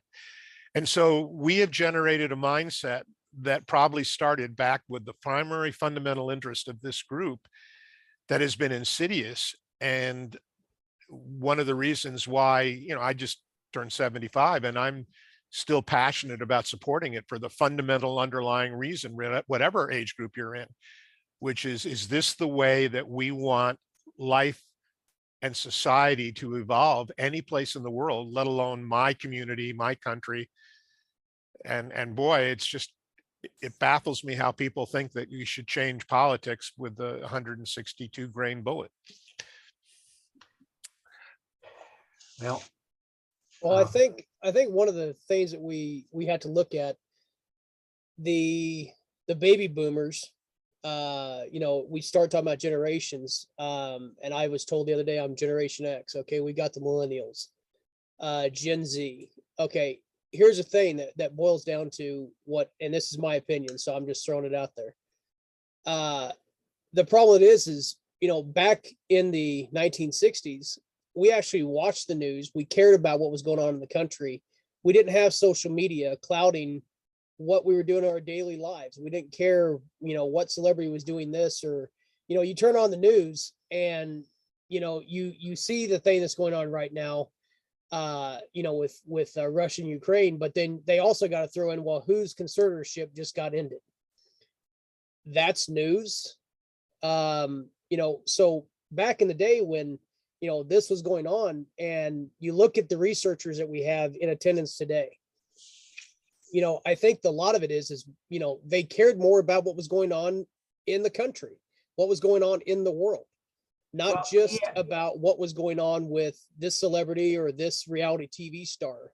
Well, I think that, with all due respect, Dave, I think that each generation has its, I think there was a lot of silly stuff going on when we were young as well, but I think the difference is, I think one of the distinctions is that the current generation cannot appreciate what it was like to hear that the president may have been killed and not know for hours what was really going on, and how things could have been manipulated or altered because we didn't have 24/7 news coverage. And we only had 3 networks that were filtering the news to us. And now it seems inconceivable. I mean, if Kennedy was killed today, there'd be hundreds of cell phones, right? You know, it's a whole, so you have to explain. And I think it's, and the other thing is, you know, our president was murdered when we were 10 or 12 or 8 or 15 or whatever the age bracket is. And that has that's like Pearl Harbor or 9/11 or you know, unfortunately now what the kids are going through with this war. So, You know, when you make the comment about cell phones, could you imagine Dealey Plaza with those events today? There would have been 500 cell phone videos. Right. And it would have never happened that way. It would have never happened that way. Right, exactly. Yeah, right. Good point. Good point, Way. Larry. And so, but you have to explain that to this, you know, that you're living in a world that did not exist in 1963. And you have to understand, and listening to boomers is to, I mean, you know, all of us, each of us can tell a story about how we learned and how long did it take us to know what happened, you know? The world was a tiny place, and only anecdotally do I share. I know where I was going between classes in high school when I heard of the Kennedy assassination on the PA, but I, to this day, just remember vividly being in the recreation room of my family's home in White Plains, New York, when John Kennedy came on my black and white television announcing his steps related to the Cuban Missile Crisis. And next to the TV was a 6 foot by 8 foot, whatever, picture window. And I remember standing down in this room, looking out the window, just waiting for the flash and then being incinerated. And and I'm only relating that because it, to my mind, that was my whole world, was just the few people around me from my family and what I was able to glean from that moment, from a world event that was so far away, even in Cuba, that I couldn't comprehend it. Well, Bob, you know, and actually for David, there was a poll that came out yesterday. It said, Bill Maher discussed this last night, that only, I think, 48% of Democrats and 65% or somewhat of Republicans said that if we were invaded, they would fight. They would join the fight. And it just, you know, they just don't appreciate it. It's been so long since this country was attacked, even though 9/11 was an attack. It just. Bob, while you were looking out the window for the flash, I was underneath the wooden desk in my Catholic school, wow, to be protected for nuclear bombs. Right, the duck and right, and then we put our butts. Had a whole different meaning back then. Yeah, we put our butts facing the window. Like, what was that going to do? That was all psychological to make us not worry. And you're basically hiding underneath the desk of kindling, you know. As embarrassed as I might be to admit that I had access to Playboy magazine, to this day, I wish I had copied it. I remember a cartoon, and Playboy had this thing about putting full page, beautiful color cartoons in. And I just remember it. It showed a guy on a golf course with his buddy, and the guy's lining up a putt on a green. And in the background of this cartoon, you know, whatever, 15 miles away, you see a skyline of a city with a mushroom-shaped cloud emerging over it. And the caption underneath is his buddy saying to the putting guy, "Go ahead and putt. We have another 30 seconds before the shockwave hits us."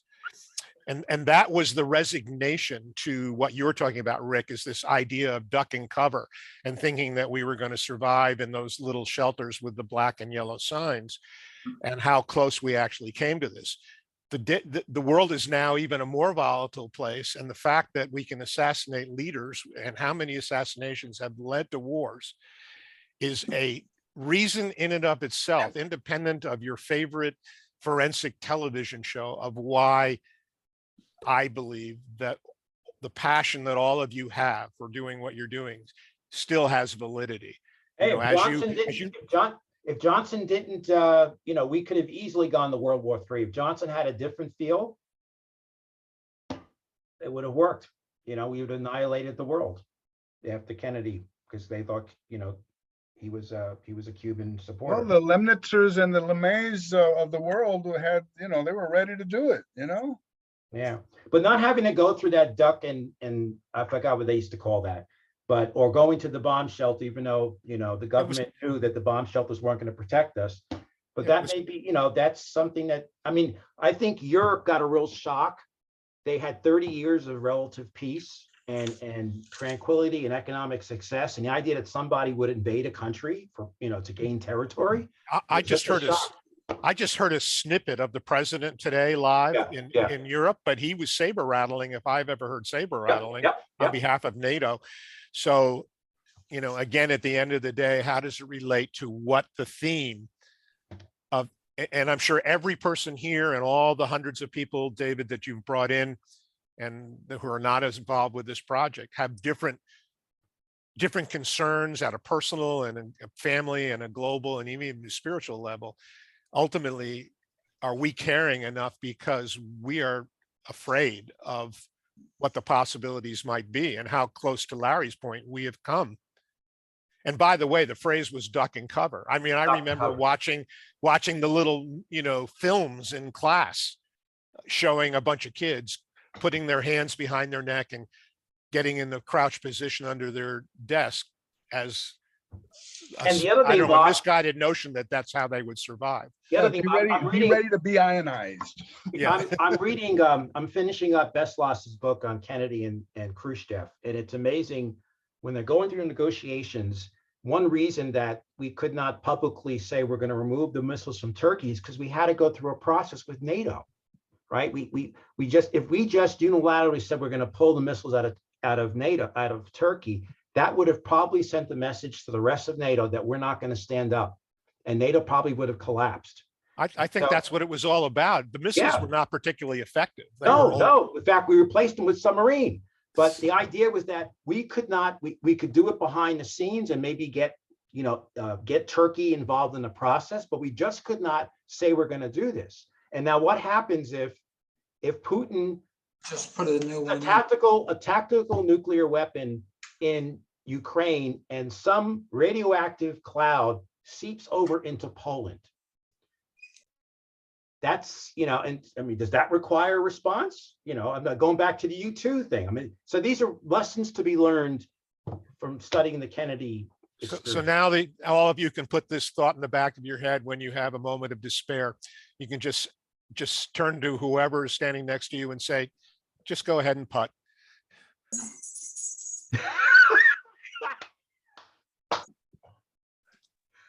Okay. How are all you feeling today? You, boy, we get to, notwithstanding some of my influences here, not that I influence any of you, but I think back to the last hour of my thoughts, and I guess some have been pretty dark. No, I'm not afraid. I think you would have been better off actually looking at the rest of the Playboy instead of the cartoon. Good point. Yeah, I probably used the line, Rick, that, oh, Playboy, I only get it for the articles and the cartoons. I heard Playboy is no longer showing bare breasts. I have no idea. That's really what I heard. They went non-nude. I think it was 3 years ago. And what's the point? Yeah, exactly. And well, you know what? Then Bob is right. It's really only for the articles now. Right. I have a recollection that there may have been one or more articles, reasonable articles about the JFK assassination that appeared in Playboy, but I can't bring them to mind. I will say I have a picture of a woman. She was my favorite in it wasn't Playboy, it was some Hustler maybe. And she went with me wherever I went, wherever I lived in the country. And she was my pinup. And I still have her. And I wonder what she looks like today. Oh boy, really of all the topics that I could have gone to, this was the one that I think I regret now. May I suggest, Larry, that you not admit any more of you and that I apologize for sidetracking us. Honestly, I shouldn't even have to mention it was about Playboy, but those of you who were familiar with it know the quality of their cartoons was excellent. The reason I did not run for office was because the stuff that happened in my frat house would have made the stuff that Kavanaugh went through look like child's play. And I never wanted, I took pictures of things that I never thought that ShopRite would process. I'm sure the guys that were processing made extra copies for themselves. But I was afraid of either me running for office and one of my frat brothers ratting me out who didn't like me, or me having to testify as to this frat brother. Yeah, here's a picture of him doing a woman, So, wow, anyway. I have like 15 lawyer jokes that just popped into my head. I've been listening to this while I've been putting a shelf together and just loving it. And the talk about history just reminded me how empowering it is to remember the ideals of our founding, which JFK bent over backwards to explain and to put into so much of what he said, and how, like Lincoln called the concepts in the Declaration a stumbling block to the return of tyranny, one hard nut left to crack, meaning these ideals are what fire us up and what can fire up the next generation, which is to imagine a government responsive to our will, our desire, our demands, plus a citizenry like us. We represent people who are trying to hold our government accountable. And when we can continue to do this and to evangelize 10 times more than we think we are already, therein lies the hope of humanity and the future of freedom. Because if more and more regular people can get inspired along these lines, our lives will be worth living, even if we don't see the ultimate victory. But there is no other solution. And in my opinion, that's what history teaches, that, the codification of rights and the idea of the consent of the governed are still as radical today as they were in the 1700s, which is what Kennedy said in the first paragraph of his inaugural address. When I guess the downside is when you have 30 years of peace and you haven't been invaded or threatened, you don't appreciate, you almost take for granted what you have. And I think that's the problem with this current thing, is that we lived through, we're the children of the Cold War. We knew what was at risk. Our parents actually had to fight several wars to protect our freedom. And I think a lot of people just in this generation, they just grew up only knowing peace and economic prosperity. And I don't think they realized that you can actually have your freedoms taken away. And maybe this war is the first sign that, you know what, as long as we have dictators, and we still got China out there that's going to probably try to take Taiwan. And Hey, Larry, it's like in The Godfather when Clemenza says, these family wars have to come, every 10 years, it cleans out all the bad blood. Right. But there's we're the ones with the memory of what it was like to be fearing freedom being taken away. And so that's the legacy that we can leave the younger generation, that don't take this for granted, because it could be taken away so easily. They just, when you're sitting under your desk with your butt facing the window for 5 minutes or whatever that is, it kind of focuses your brain. Bruce, I think your observations were extremely profound, and thank you for sharing them. It's funny, those of us in that generation, again, I already disclosed my age. I was thinking, if I had a choice to grow up at any other time, I would not change when I was born. I was obviously post-war baby, and the 60s were the closest that came to that notion that you shared with us. To me, I'm not advocating it. I'm not comparing it to any other generation, current or before mine, but there certainly was a time when we had, those kinds of concerns. And it came home to me recently. I have my closest friend who was my former partner. She's about 20 years younger than me. And she knows about all I've done. She's seen some of my presentations and so forth. And I remember several years ago where she said, "Why do you waste your time with this?" And I understood where she was coming from. She was not being, it was not a nasty question. It was not intended as a personal attack. And I got a phone call from her, maybe a month ago when this whole business started. And I could hear in her voice when she said, "Bob, should I be afraid?" And so this is just a citizen living, near me in upstate New York. And I think that there is reason to be afraid. And it's not necessarily what the go-to thing about fear is. That is, death or trauma or invasion. It's the whole bigger picture of how we have enjoyed, the freedom of a republic, not necessarily a democracy, but a republic, and how that could change in a moment, notwithstanding, somebody knocking at your door or a cruise missile taking out your neighborhood. I think in some way, though, COVID has done that for this generation when they saw all of a sudden freedom being restricted. And I substitute teach elementary school, and the impact that the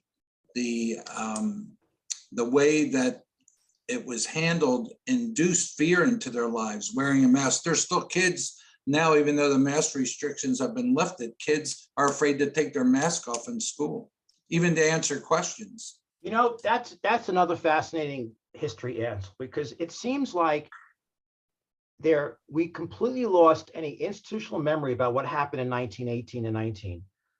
There were anti-mask brigades in those days. I mean, it's like it never happened. And again, we did not learn from history. And I think, unfortunately, one of the fallouts from the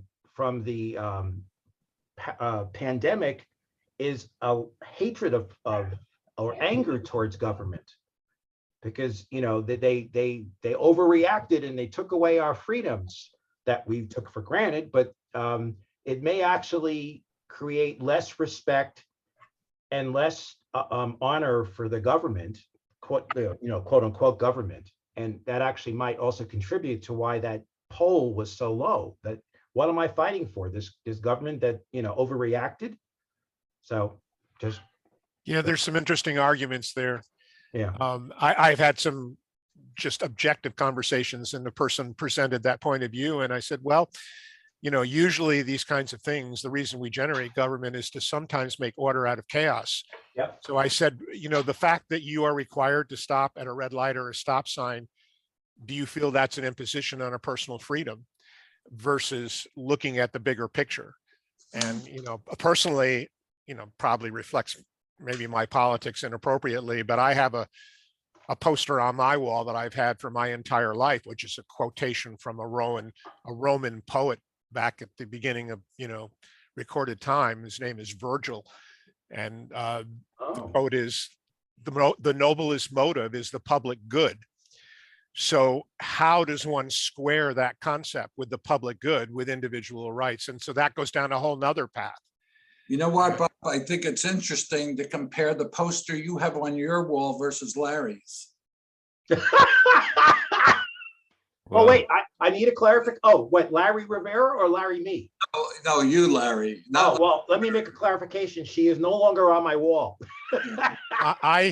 I don't have a recollection of that, Larry. So if you care to share, just to give context to Rick's observation, but I'm not familiar. I assume that it's at the other end of the extreme of the concept of public good, which is, if you will, like a universalist approach to individual freedoms, like a Unitarian kind of thing.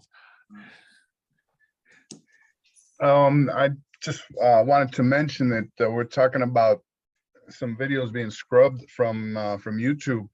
There used to be one hosted by Jim Clancy, the author, about DEFCON 4, and it had to do with the missile crisis, the Cuban Missile Crisis. In this documentary, they actually had interviews with some of the Russian, Soviet at that time, submarine commanders, and what they were going through, and the intense heat and all the pressure and everything, and that how close they were to pushing that button, to get those missiles out of the water and devastating the entire eastern seaboard. And I just searched for it on YouTube, and it's gone. So there you go. And it's been there forever. It was there up there. It was up there for about 10 years. Now if you want to find out more about it, just look for Vasily Arkhipov. He is the commander that I believe saved the world from annihilation. It's ARKHIPOV. It's an interesting story if you were intrigued by the Cuban Missile Crisis and history, and many of you might know it. That movie, The Courier, is a great movie about the Russian spy and what the British guy that was interacting with them when they gave us the kinds it was of Tom Clancy. I'm sorry, I said Jim. It's Tom Clancy. Tom Clancy. Tom Clancy. I'm sorry.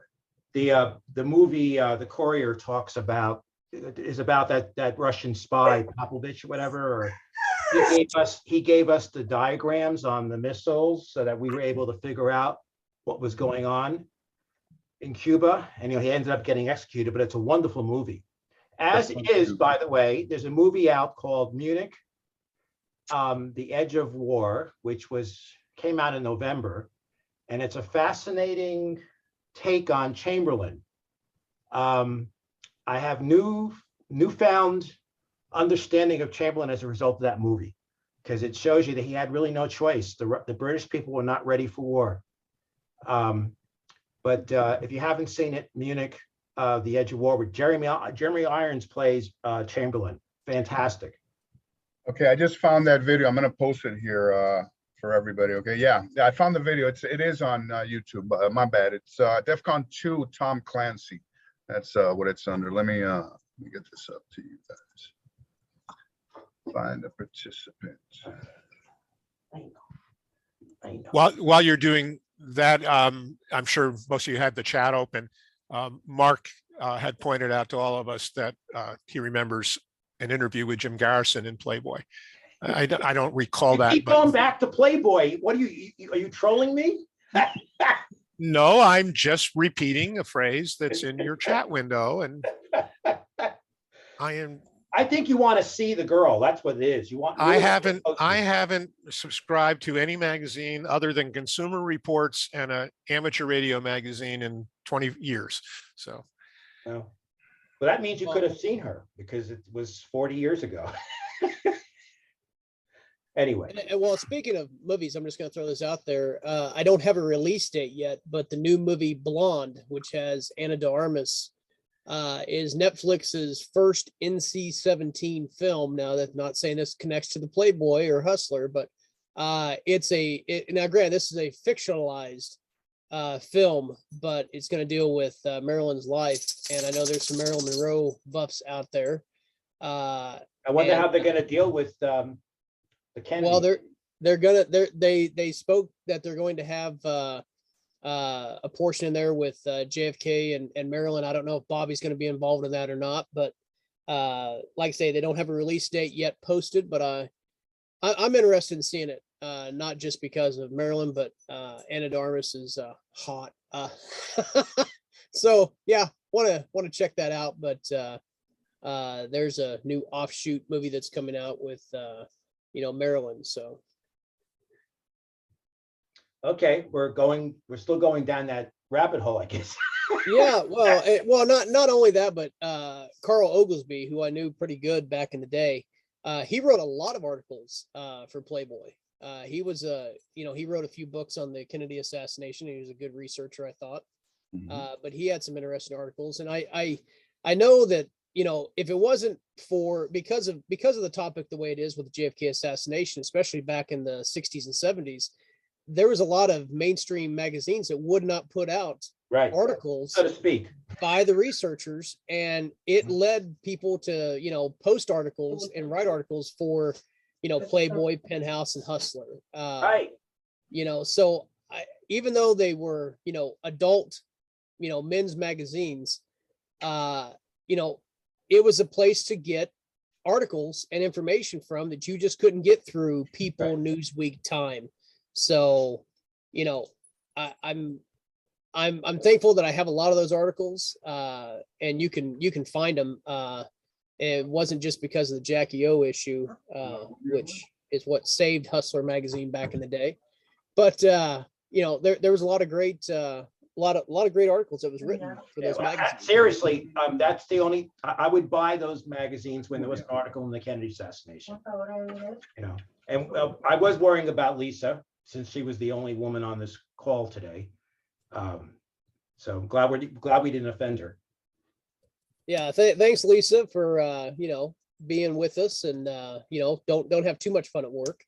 So yeah, like I say, we're going on the 3.5 hour mark. So you notice how David's facial, Brian? You notice how David's facial patterns have changed in the last 5 minutes? I was just ready to start talking about popular mechanics. So, well, Well, David has the Playboy article and the Garrison's in it, but he won't admit it. Yeah, well, I don't just have just the article. Although I did find that I think we scanned that out of Yeah, we do. We have that. Yeah, we scanned just the article was what was in Dick Russell's collection, but yeah, Yeah. I've got the whole magazine. Yeah. You know, I never, I know a lot of people like, oh, you read, you look at Playboy. Hey, I don't just read it for the articles. I look at the damn pictorials too. So I'm not ashamed of it. I also like the editorials. Yeah, you know. You were mentioning Carl Oglesby before, and you know, and he was back to a comment I made probably 2 hours ago. That thing where Mr. Katz had sort of absconded with my content and went off and formed the AIB. He hooked up with Carl, and they did some pretty good stuff. Although again, I disagreed with their naming names thing, but in the end, boy, Carl died a long time ago. I don't remember why. He had a short life, but I think he had maybe a reputation problem because he got associated with SDS and a few other ventures. But he wrote some interesting things. I have a couple of his works in my library somewhere. I haven't read them in years. Bob, whatever happened to that IAB? Did that become ARC? No, I don't think so. I mean, they were Boston centric, and their big effort was to basically replicate what I was doing. So I had many university opportunities in Boston. I spoke at almost every university, not every, but because I think Boston has the most universities of any city in the country. I think at that time, like over 50. But be that as it may, they started that as a venture, and I believe they worked hard when the HSCA creation effort got underway. I think they contributed positively there, and I think they also were either contributing or attempting to contribute as the committee was doing its work and so forth. But their initial objective was to talk to people in a public forum, and I did that too, and I got an honorarium, but I mean, I never made a personal penny on it. In fact, it almost ended my marriage because of that. But I took every penny that I had and put it back into research and this big computer project that I did to create the database of Kennedy research data. And at the end of the day, I sort of lost track of the AIB people. I did about a month or two ago search for Bob Katz, and I found him somewhere, but he has a very minimal digital presence. And what happened? There used to be that little museum in Dealey Plaza, like I think it was almost like a basement level. Did that get subsumed by the 6th floor, or whatever happened to that? Does anyone know? Maybe Gary knows, or yeah, Gary founded that, the Assassination Information Center, wasn't it? Is that what you're talking about? I don't know. I remember I went there in the 80s, and there was it was like it was probably on Houston Street or something, or one of the buildings there, but it was near Dealey Plaza, and you kind of went downstairs, I think, if my recollection's correct, and they had its own little museum. Yeah, that was the information center, I believe. Well, Gary's not online here anymore. He can tell you all about it, but I'm pretty sure that's what you're talking about. Larry Howard was the founder, him and Gary Shaw. Well, there was also the Cutler Museum, but that wasn't. You didn't have to go downstairs. That was right on. It was just north and east of the plaza. But it. Oh, okay. That was. But you didn't have to go downstairs. I can't think of one you'd have to go downstairs because Gary's was in a shopping mall. Oh no, this would have been Cutler's then. And whatever happened to that place? Did it get subsumed by the 6th floor, or? Yeah, the Katy Railroad took the building back and kicked him out. And did he give his materials to the 6th floor? Is that what I don't know where Cutler's stuff is right now. You talking about Robert Cutler? Yeah. Yeah. Yeah. He published the Grassy Knoll Gazette. And you can find those over on the Weisberg site. A lot of really good stuff that he did. Besides the maps that we use. Yeah, that's where I got my maps from. When Larry was asking me early on about my involvement with Sprague, Sprague was able to get a copy of that map, and he used that to you've all seen it, right? The Right. locating the photographers. Yep. And what I did is I started using triangularization, did it by hand with just the drafting tool and trying to determine from the focal length of the lenses that we knew what people would see. And the premise of my presentation was not what the camera saw as much as what the camera saw of other cameras. So you could take a photograph, you could show a photograph was taken in Dealey Plaza and look at the field of view, let's say a Willis photo, and the Willis photo would show another photographer and you would get a sense of their direction. And that led to the discovery back in 1970 of over 500 individual photographic elements, not 500 photographers, but photographic elements, including individual frames of film. So that was what Sprague's premise was the idea of using one photographer, mapping them onto Cutler's map, and then using that to find the other photographers. And it was very powerful. I mean, I would be happy to share the whole article with any, I scanned it and I think it's 50, I don't know how many pages it is, but it's a PDF. And Bob, I'm do sure have you a can find it. We've done that with Blender now. Yeah, I mean, there's the modern way. I mean, what Larry's done is taken this whole thing to a whole new level. I mean, but again, back in the day, we had pencils and T squares and, and a sharpener. Larry, Bob, do you have a website that's not open? No, I am unfortunately negatively jaded, which is the fact that I spent 25 years in computer security.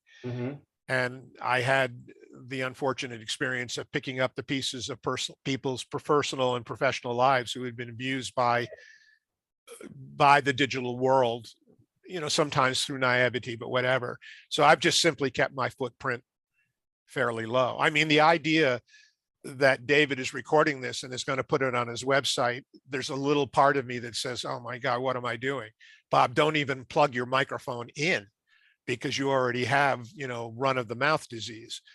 And so at the end of the day, life's too short to worry about that. And my threshold is do not ever engage in personal attacks or be intentionally offensive to a person for any reason, let alone that you may disagree with them. So if I go by that, then, but no website, no blogs. So I have no social media. If something happened to you tomorrow, do you have stuff in the cloud or is it all on your computer or what? Well, I'm very fortunate to have a son who I was estranged from for many years, who I reconnected with during COVID. Oh, wow. And he worked with me on a lot of this. And so the answer is that in addition to all of my photographs and all, the things we accumulate as humans that are the legacy of our lives, I told him that in my original will, I actually had a section that said all of my JFK materials will go to my son. And then I had a moment of sanity and said, you cannot do that to another person. You can't require it. So I took that specific thing out, but I have since talked with my son and said, be aware that if you get a call that they found me with flies coming out of my mouth, that when you get here, because everything goes to my son and daughter, please, if you can, find a way to be responsible for this stuff. In addition, I was approached by a young man who's a New York State trooper, who's probably in his 30s, who's just a passionate, brilliant young man who has gone with me to presentations and everything. And I have casually groomed him to, if you will, take over my stuff. So that's the extent that I've gone. Nothing formal. Okay. And I was looking. I was looking for my archives, and when my son came and visited me last October for the first time in years, I took him up to the attic to find stuff of his, and he started pulling out boxes, and he called down and he said, Dad, you got to come up here and see this stuff. And he found a box of like 10 copies of Sylvia Myers Accessories After the Fact. And then he pulled out a box and he found all 27 books of the, the Warren Commission's report that I had purchased, back in, 1965 that I still had. I bought it for $80. and all the contracts. And so I've got to figure out where all that stuff goes. And I hope that this friend of mine, this young trooper friend of mine, will help. His problem is he just unfortunately got divorced and he's a parent to 2 young girls. Well, I think we might want to have a Bob Saltzman collection somewhere online. Well, to some degree, David and I haven't had in earnest conversation. We've chatted just about like this little executive action thing. So I'm composing a little email to you, David. I'll send it off. And maybe in the context of your life and the time you have and whatever, so we can start peeling the onion, if you will, by picking a little project and seeing what the best thing to do is. Again, I just want to say it one more time, your modesty does not allow you to fully appreciate the contributions you have made and the value of your stuff to future researchers. I appreciate that. My focus obviously is not misguided modesty as much as focusing on what is important today. Right.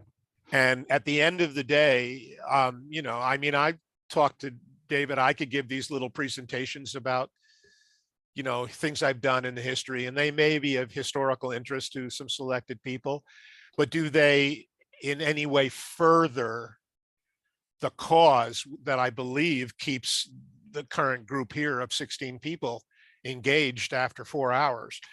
And so that's what I wrestle with, and I have to leave that to others to decide. But again, your early work and the later work, there's stuff that from the original, maybe you're the second level of investigators. I don't know how you define. Yeah, my friend asked me that. He said, how would you characterize yourself generation wise? And I said, well, because you're first generation. I said, no, I'm not. First generation is Tom Buchanan and Sylvia Meyer. Right. And Mark Lane and Joachim Yastin. Yep. And J. Gary Shaw. And the migration to my generation might be Bud Fensterwald and Eugenio. And the names. Yeah. So I would consider myself maybe, if you start with Shaw being Gen 0, whatever, pick your starting number, I may be somewhere in the 1 to 2. You're probably I started in earnest in 1970. Well, then you're probably early 1. Yeah. But still, there's still enormous value in that original material. Before everything got, the media and everyone started trying to distort things, you have some original stuff and ideas and interpretations that are important. We have to go back to the beginning, and so I mean, a lot of the most important stuff is one thing I could think of sharing, and I wrote it as a note. I'll share it with David. Is this project that I did that I originally got me hooked up with Fensterwald, who became a close personal friend. And this is long after, Gary and Bud were working together. This computer project that I did that was initially funded by the Committee to Investigate Assassinations. I'll review it with David and whoever else you'd like, and then there may be value in me sharing it with the group. I mean, like Bill Simpich and I have been looking at the first day news accounts, and there are some real nuggets in there that, before the narrative got sanitized, the initial raw reporting where there's, everything eventually got whitewashed. But those first day news reports, they got some really valuable stuff there and need to be, run down, But anyway. And believe me, there was no lack of effort to I use the word sanitize in quotations, what I was doing. I have boxes full of what I would call yellow journalism articles in the paper that completely misrepresented things that I actually did and said in public. Wow. And I remember speaking at a college in Saratoga Springs that you probably heard of. It's one of the Seven Sisters, Skidmore College, which at the time was a women's college. And I was speaking to a group of about 1,000 people in an auditorium. And somebody asked me that question, what do you think is happening to the information that you're sharing with us in public? Should we be worried? And I already had pre-knowledge of this. So I didn't even have the questions set up. I didn't even know it was coming. So I said, everybody watch this. And I stopped showing my slides and I took a camera out of my bag, a 35mm camera with a telephoto lens that was just for show. And I stood in front and I pointed the lens up to two men that were sitting in the very back row of this amphitheater.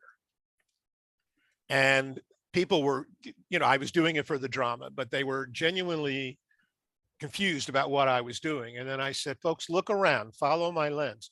And they looked up and there were these two young men, maybe in their 30s, that were clearly out of place because this was students during the 70s and they were wearing suits.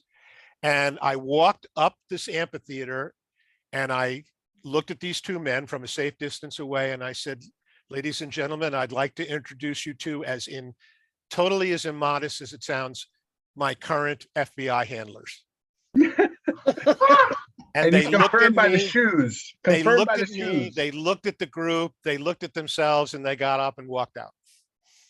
Wow. So it was, the theme is the same as all of you know now. There's no difference in what happened to me. It's just that was the vehicle then. You got a bunch of newbie FBI agents. These guys were probably fresh out of college.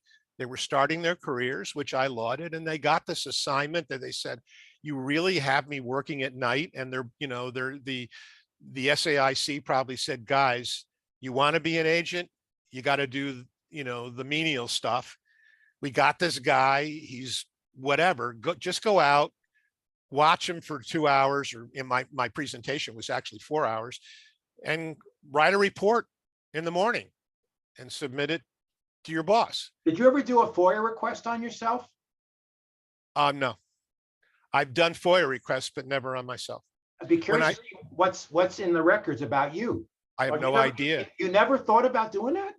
No, because as I said, my presence was low. Even, I have Grodin referenced me in his books, and I said, please don't put much in there. So he is like, he made a reference to the fact that I showed his Zapruder film for the first time.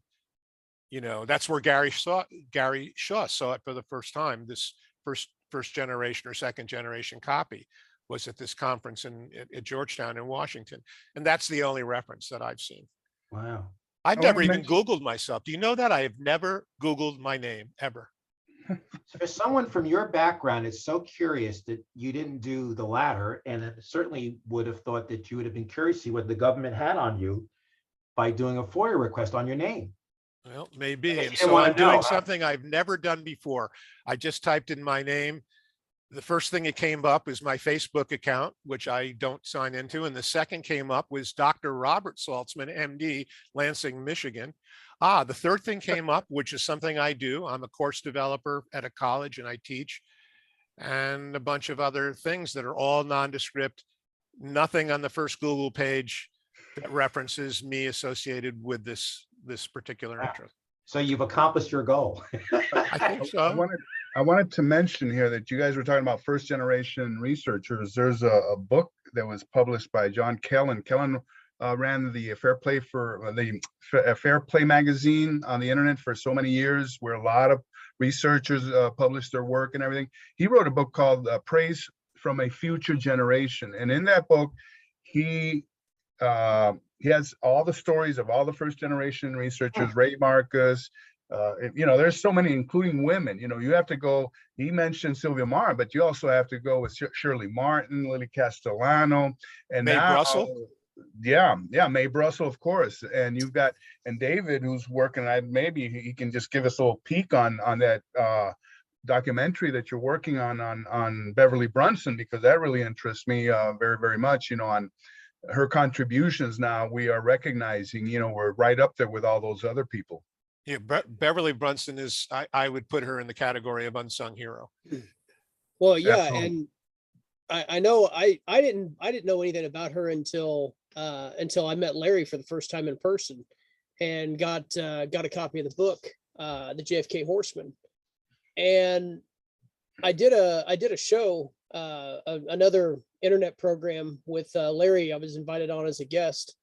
I gave a presentation on my new theory, new weapon, and then I came on and got a hold of Gary Shaw to get a photograph for the first time because Larry didn't even know what she looked like. And we didn't have a photograph of Beverly Brunson. Well, of course, you know, Gary had a copy of it. So he emailed that to me and we showed it on the show. And it just really interests me, the fact that, you know, it's not just a boys club in the JFK assassination research. You know, there was a lot of women that were researchers, and there's a lot of women today that are researchers of the Kennedy assassination. So after hearing Larry's passion about it and knowing the fact that, you know, she was kind of almost in our backyard in Baxter, Kansas. And, you know, my hometown is Olathe, Kansas. And as a truck driver, I drove through Baxter Springs and, you know, I drove through Joplin. So it was one of those things where it kind of hit home for me. And I spoke with Brian and Casey about it. And I said, you know, I want to do a documentary about her because she is what, you know, we've kind of dubbed as the forgotten researcher. She did things before the internet was around. She did things with writing letters back and forth in snail mail. This is before email with Harold Weisberg. So I got to thinking, okay, well, what would be a good way to, you know, honor her as a researcher for the work that she did? And it's not like she was doing it for, you know, a decade. I mean, she was only in it for a couple years and then she just quit doing it. She disappeared. Well, there's a reason for that. You know, so what I decided to do was to sit down and start, you know, putting out a skeleton of what was going to be the film that I'm going to be working on. And I just started, you know, like I say, a couple weeks ago, just sitting down, you know, pinning out a script. And then we'll go and shoot on location. Sorry, we'll film. It's a term, but we'll film on location. You know, down in Joplin, Baxter Springs, over to where Central Missouri State University is. But, you know, and of course I want Larry involved in that because if it wasn't for him, you know, hell, I wouldn't even known about her. So we'll figure out logistically wise, you know, how to get Larry involved with it as well as with the three of us. But, you know, it's an interesting story that, you know, needs to be told. And that's, you know, we talked about earlier in the first 2 hours about sitting down and doing documentaries on like Bob and J. Gary Shaw. You know, because once people are gone, it's too late. You know, it's too late to get their story, to get the information and their oral history, their life story, their research as far as, you know, how we depend on those researchers and their works, to get it out there in the public record and for people to see. So as a filmmaker, yeah, I applaud Larry for for getting the story put together for us to know about. And then now I got to pick up the gauntlet and go out and do the filming and put, you know, a video out with, you know, about Beverly. So that's kind of that's the plan. I know. Yeah. And absolutely. I support it 100%. You know, like I told you before in private, you know, over at the Baxter Springs Historical Society, you know, I got some good information there. In fact, they made available to me the obituary of her father, Leroy, who had been mayor of Baxter Springs for 10 years and had also been in the House of Representatives as well, you know. So there you go. You know, somebody that the name is still remembered there, you know, you just got to be able to, you know, work your way around it.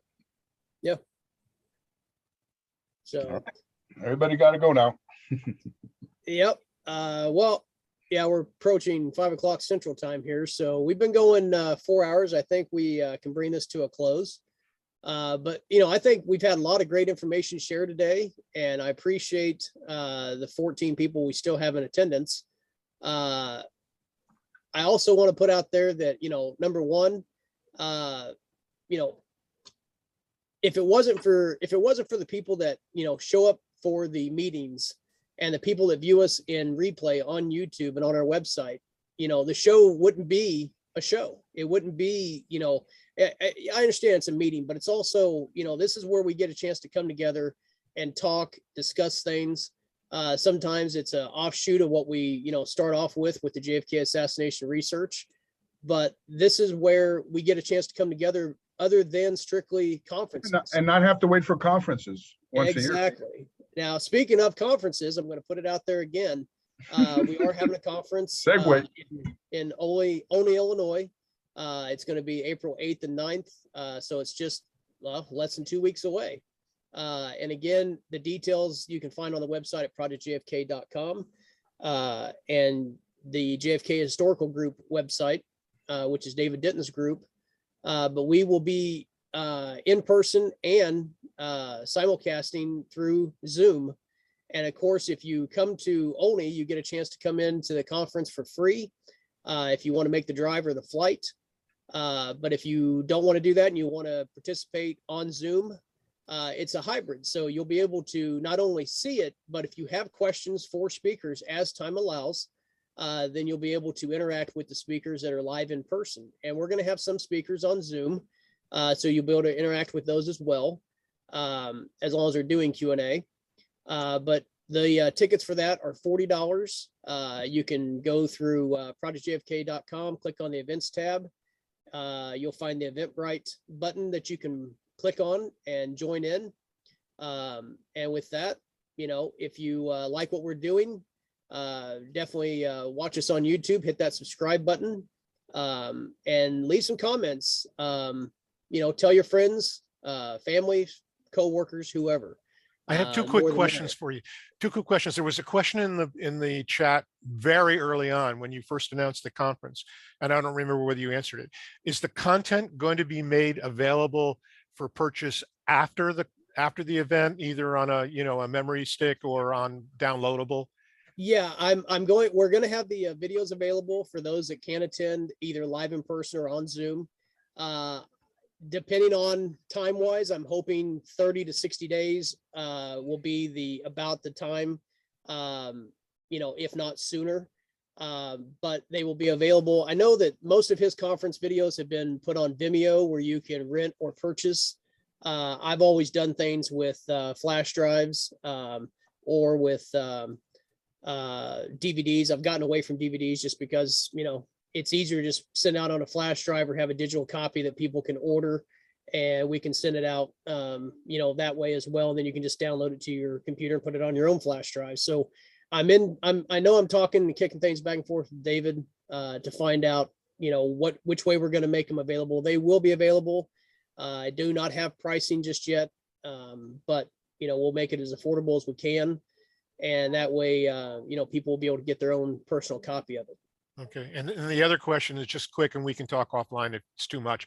But do you have the ability through your web service provider to get data on either the number of hits to your various links to see how many people, not necessarily who they are, but how many people are downloading videos of these events or even going to web pages, or do you not get that data from your provider?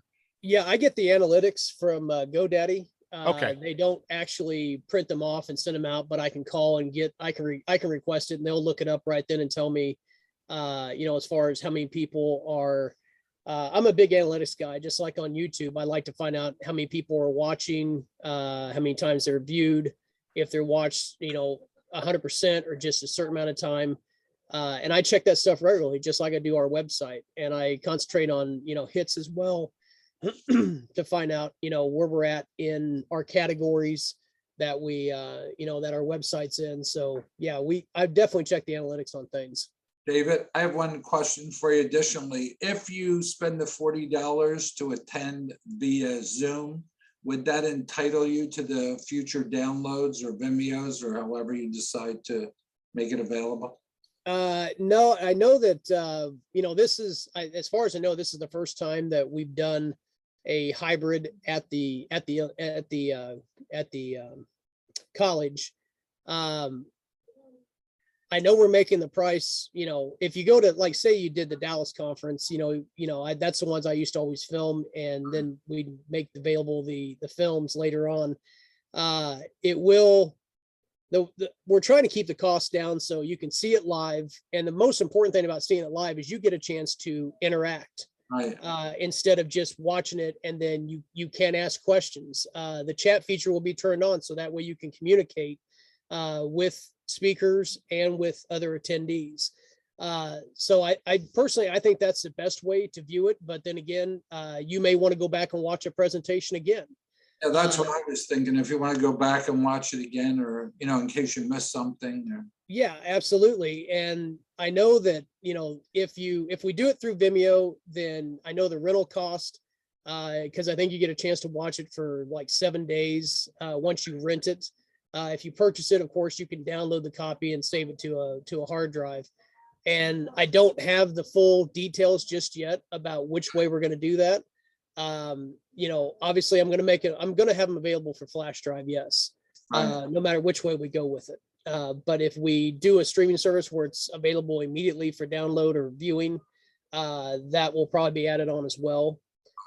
So if you look at the fact, if we're making the online tickets $40, I would say that the entire series, or whether it's flash drive or download through Vimeo, it should be, you know, 40 or less. So when you look at what it costs for the Dallas conferences, you're still going to be spending less than what you would if you went down to Dallas. So we appreciate it. It's fantastic what you're doing. All right. Well, again, I want to thank everybody in attendance today. And, you know, on behalf of Brian and Casey and myself, thank you for participating in Project JFK CSI Dallas Presents the Journey March 2022 meeting. So with that, we will put up some information on the website when our next meeting will be.